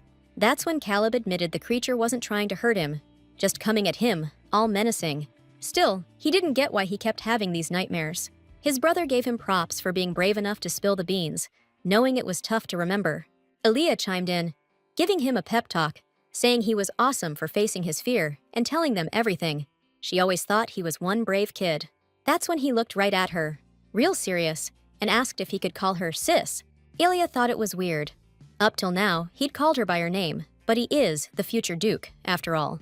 His position demanded it, but now it's different, cause Aaliyah's part of the family. And since Caleb calls Cedric brother, he wanted to call Aaliyah sis. Besides, she used to let him call her that, so he was hoping she still wouldn't mind. Aaliyah was quiet for a few seconds, like she was thinking about something big. Then she just told him to call her Aaliyah, which threw him off. He didn't get why she was against it now. She explained that she was used to Caleb calling her by her name and didn't see any reason to switch things up. The kid agreed, looking a little bummed out, but you could tell his feelings were hurt. Cedric noticed his wife's face tense up for just a second there. Right then, they announced that the young master's law tutor had arrived. Time for his lesson, but Caleb wasn't exactly thrilled about going. An assistant approached Cedric, reminding him that he needed to head out to his scheduled event. But the Duke figured finding the source of his brother's nightmares was more important, and the kid promised to talk about it later. Agreeing with his brother, Cedric promised they'd all get together as soon as the event was over, and the boy went over to Elia, promising to see her soon. He gave her a sweet smile, letting her know that he was okay for now. But she knew things weren't that simple, and she really wanted to help this kid. On the way to the event, Edwin asked Cedric why Elia wouldn't let him call her sister. But then it hit him. The boss doesn't like him asking too many questions about the missus. Still, he was super curious. He kind of figured she'd go along with it too. Meanwhile, Cedric was thinking this whole decision had something to do with a guy named Yoonyi. Back at her place, Elia got back, and Olivia noticed the missus looked kinda bummed out. The girl was worried her decision might have hurt Caleb's feelings, but the moment he asked her to call her sister, it felt like a jolt straight to her heart. She tried to picture the little Duke calling her that, and she wanted to let him. But after yesterday, she realized she was seeing Yoonyi in him. Something was off inside. She wanted to do for him what she couldn't do for her brother. But if Caleb called her sister, she'd see Yoonyi in him for the rest of her life. Aaliyah knew she couldn't keep doing this, because they were two completely different people. Trying to push aside all the extra thoughts, she wanted to see Caleb as his own person. Then she decided to check something out and planned to peek into the kid's room for a minute. Olivia was surprised by this sudden decision and asked if she could go with her ladyship, adding that the maids had already cleaned everything and there probably wasn't anything left after yesterday. But remembering the original story, Aaliyah was going to check something else entirely. The creature Caleb saw in his nightmares appeared when he cursed the world after Cedric died. It gave the boy power in exchange for eating his dreams. The great demon, Mephisto. And if it really was him, Aaliyah wanted to find out why he'd shown up now, of all times. Cedric headed to the temple, where he was supposed to undergo a ritual of sworn allegiance. After this, he'll be a full-fledged member of the Indigencia family. This noble ritual is basically a curse, because if he betrays the family, darkness will eat him alive. That's why most people turn down the ritual, but Cedric agreed to go through with it. Edwin was by his side, and the Duke gave him another assignment afterwards. Sounded kinda weird for an assistant, but the boss wanted him to find out who Uni is, and Cedric explained to him that Uni is someone who's really important to Elia. He couldn't ask her directly, so he ordered his assistant to find out who this guy is. All the Duke knew was the name, nothing else. Not even if it was a guy or girl or how old they were. But he suspected it might be a little boy, and that he's his wife's brother. Edwin had to figure it all out, and he had to do it quietly. Meanwhile, Elia was already in Caleb's room, peering under the bed. Olivia was a little thrown by her mistress's behavior, not understanding what she was doing. But the Duchess herself didn't know what she was looking for, and just decided to look around. There wasn't any creature under the bed, but that's where it lived in the original story. Elia wanted to sort this out quickly, otherwise the boy might suffer from nightmares again. Mephisto devours the dreams of those who made a deal with him, and after that, they start having nightmares. In the original, Caleb became more sensitive because of it, and while he was in class, Elia wanted to figure everything out. But then her gaze fell on the ceiling, where she noticed something terrifying, with 9 slanted eyes above the chandelier. Olivia didn't notice anything, but she was scared by the look on her mistress's face at that moment. What Elia wanted to know was why the hell Mephisto was living on the chandelier. As soon as the demon realized he'd been spotted, he started swinging from the chandelier like a maniac. The clueless maid was standing right underneath him, and Elia was scared for her life. She barely managed to shove Olivia out of the way. Just then, the chandelier crashed to the floor, shattering into a million pieces with dark energy swirling all around. The maid was scared stiff, totally lost on what to do. Suddenly, the room lit up with a bright glow, and a magic shield appeared in midair. Cedric also popped into the room out of nowhere, instantly pulling his wife close to protect her. Then he explained he'd sensed the danger and teleported over right away. She thanked him, and it finally hit her that Cedric was the most powerful mage in the world. Mephisto was still hanging up by the ceiling, and Elia decided she was taking him alive. But she was totally blown away when she realized her husband knew this demon. Cedric ripped into him for putting his brother and wife in danger. While Elia was starting to freak out a little, the Duke knew he had to capture this thing alive, and he had to do it fast, before Olivia saw it. Cedric trapped it inside a magic bubble. Now it looked like a soap bubble, but it hid him from everyone else's view. Olivia was worried about the chandelier falling, thinking it was her fault, but Elia told her to chill, explaining it was just an accident, and she was totally fine. The maid still wanted to check for injuries on the lady, and that's when Caleb walked in. Right behind him came Edwin, totally winded, who'd run over to see if the master was okay. When Cedric teleported, he left his assistant all alone in that temple. Caleb noticed the busted chandelier and asked what the heck happened. They told him they'd caught the source of all his nightmares, and that the source was the great demon Mephisto, the Lord of Lies himself. Cedric was laying all this out, while Caleb and Elia listened intently. But then it hit her. How does her husband know about this? He's never seen him before. Meanwhile, Caleb started checking out the bubble, amazed there was a demon inside. From his reaction, Elia figured out the kid already knew Mephisto existed. But then, he picked up the bubble and was all surprised that it could be the Sage of Indigence. Those words completely floored Elia. She couldn't believe that the great demon who gave Caleb his power was a sage and protector of their family. The Duke explained that those who undergo the ritual kinda merge with the indigents. It gives them a sharper sense of what's going on in the whole duchy. That's why Cedric instantly felt his wife was in danger and teleported right to her, leaving Edwin standing there, totally clueless about what just happened. Appearing in his brother's room, the Duke shielded Elia from the chandelier debris that had fallen on her. He also knew right away who he was facing, a sage controlled by the indigents, the great demon Mephisto, Lord of Deception. Now, Elia was curious why Cedric would treat Mephisto like that if he knew he was a sage. But the Duke couldn't ignore that the demon dared to endanger a member of his family. At that moment, his words sounded incredibly touching to her. She didn't want Cedric putting himself in danger, though, and told him not to do it again. Cedric explained that the Indigentia family got their title through marriage to the Imperial family, and their lineage went way back. Way back in the day, the Elephinium Empire, the Fairy Kingdom, ruled the world. Wars with other races were constant, just a regular thing that went on forever. And one time, during a war with the dwarves, something happened. While Cedric was talking, his brother was drawing pictures to help Elia understand. The Duke continued, saying the dwarves had great weapons, but their command skills sucked. They couldn't beat the fairies and humans. So, they looked for other ways and summoned a demon from the underworld to borrow its intelligence. In Caleb's drawing, it actually looked kind of funny. So, the royal family wanted to screw over the dwarves somehow, stop them from winning. and the Indigenzia family was going to be their muscle in doing that. Gravity magic's considered the strongest, so it was perfect for kicking demon ass. But even gravity magic was no match for the demon's raw power. And just before the wizard got crushed, the demon offered a deal. They could contain him, right? So he asked them to teach him gravity magic, and he'd promised not to hurt them. The demon swore their powers would level up big time if they took the offer. And that demon was Mephisto. The Indigenzia family teamed up with him to avoid getting wiped out, hiding it from the royals. They couldn't let anyone know that the knights sent to conquer the demon had become his servants. But rumors started flying that the Indigenzia family made a deal with a demon. That's why they made Mephisto the family's sage, and he helped them perfect their magic. Now Elia understood what was up, remembering how Mephisto often trained Caleb in the novel. But the details she just heard weren't in the original story. In the book, the demon was powerful and badass, but now he's chilling in a soap bubble. And like this, he looks more like a cotton ball. Suddenly, it turned out Mephisto could hear everything and wasn't happy about being talked about like that. The bubble immediately popped, and he demanded an apology for being called a cotton ball. But Caleb wasn't about to apologize for his words.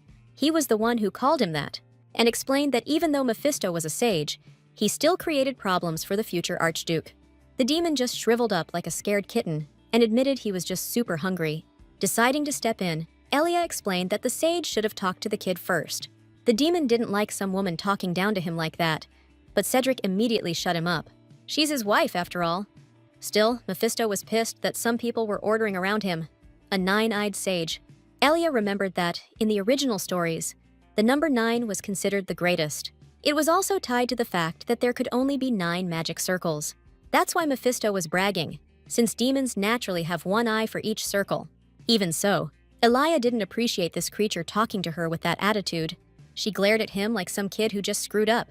The demon didn't seem to want to admit any fault, and started grumbling back, which was different from how he acted in the original story. Mephisto just blurts out that Elia's making him starving and calls her a bad woman. What really threw her was Mephisto seeing her as a fairy and demanding to know why she's hanging around him. I mean, fairies and demons are total opposites. Then he starts poking her with his claw, demanding she gets kicked out. And Elia realizes that Cedric and Caleb still haven't figured out she's a fairy. Now, she's scrambling to figure out how to defuse this situation before this creature causes her even more trouble. Her options were to play dumb or remind everyone about her amnesia. She had to think fast. But then the kid grabs this furry furball. He glares at the sage and explains that he's been holding back because his brother and Elia are here. And he demands an explanation for why Mephisto's talking trash about her like that. He dropped his voice, made it all gravelly, and declared that thing had no right to call Elia just some woman. She tried to calm the kid down, telling him she was okay. But Caleb didn't get why she was stopping him. Mephisto deserved to get his ass kicked now. I mean, he was disrespecting the Duchess, and the young Archduke wasn't about to let that slide. Elia was at a loss for words. She didn't know what to say, because sometimes, when Caleb shows this other side of himself, she remembers him as that secretive villain. But the Caleb she knows now is totally different, and if Elia can lift the curse on Cedric, he won't have to become a bad guy. That's when Cedric stepped in, asking his brother to listen to Elia and chill out. The kid agreed and let Mephisto go, and the little dude jumped onto the Duke's shoulder, hiding behind him. This whole thing was getting weirder and weirder. So then, Caleb confessed that the demon started it, tormenting him with nightmares. And now, he's just being a straight-up jerk. No wonder the kid's in a bad mood, and the demon's not even gonna apologize. Out of nowhere, Elia suggests just smacking some sense into the thing, so it learns how to behave. Caleb was totally down with that idea, even suggesting 3 good smacks. Even Cedric agreed that a little lesson like that would do Mephisto some good. And then, trying to dodge getting hit, he admitted he knew another way to the Temple of Knowledge. Everyone immediately turned their attention to the demon and demanded details. But he asked them to sit down first and promised they wouldn't beat him up. Then, he explained that this path to the temple was different from the one that's currently blocked. Most people think there's only one way in, but there are actually other ways to get there. Elia was surprised there were more than one. She only knew about the one Daphne used. Caleb reminded the wise man that the sanctuary was a dragon's lair, befriended by the first emperor. And he didn't argue, adding that there's more to this world than just humans. The Duke realized minorities also knew the path to the Temple of Knowledge, which was news to him. There really are other races with their own societies in Aegean. One of them is the fairies, which is what Elia is. Then there are the dwarves, who Caleb explained with drawings. Also, there were a few dragons and their descendants. the dragon race. This is a world where humans, fairies, dwarves, and the dragon race exist. But originally, it only mentioned humans and fairies. Caleb figured he needed to meet with the minorities now, but they probably aren't feeling too friendly. Mephisto didn't see what the big deal was, since they could just head to the fairies, even though people say they're practically all extinct. I mean, 200 years ago, when a Priscent started that rebellion, a ton of pureblood fairies got wiped out. Still, half-bloods and their descendants can still walk among humans. At that, the Duke glanced at Elia, and she got freaked out that he thought she was a half-breed. I mean, she does have pink hair, and those jewel-like eyes that only fairies have. Then, Elia started wondering if everything would be okay if she ran into other fairies while looking for the minority. That's when Mephisto piped up, trying to say there was a pureblood fairy right in front of the Dukes. But before he could finish, the girl grabbed him and squashed him like a beanbag. She acted like he was just annoying her with his grumbling, especially since this wasn't the time to dilly-dally. We gotta get to that temple, Ape, which means finding the minority group, like, now. Later that night, they brought the Verbatim newspaper to the Empress. Her Majesty, Lanelica y Presente, told her maid to leave it on the table and get out. She was pissed, because she had no freaking clue why he wasn't coming to see her. And right there on the front page of the paper was a picture of Cedric and Elia, all happy and cozy. The Empress was way more focused on the Duke's face, though, and she was racking her brain, trying to figure out what the hell else she could do to get him to come to her.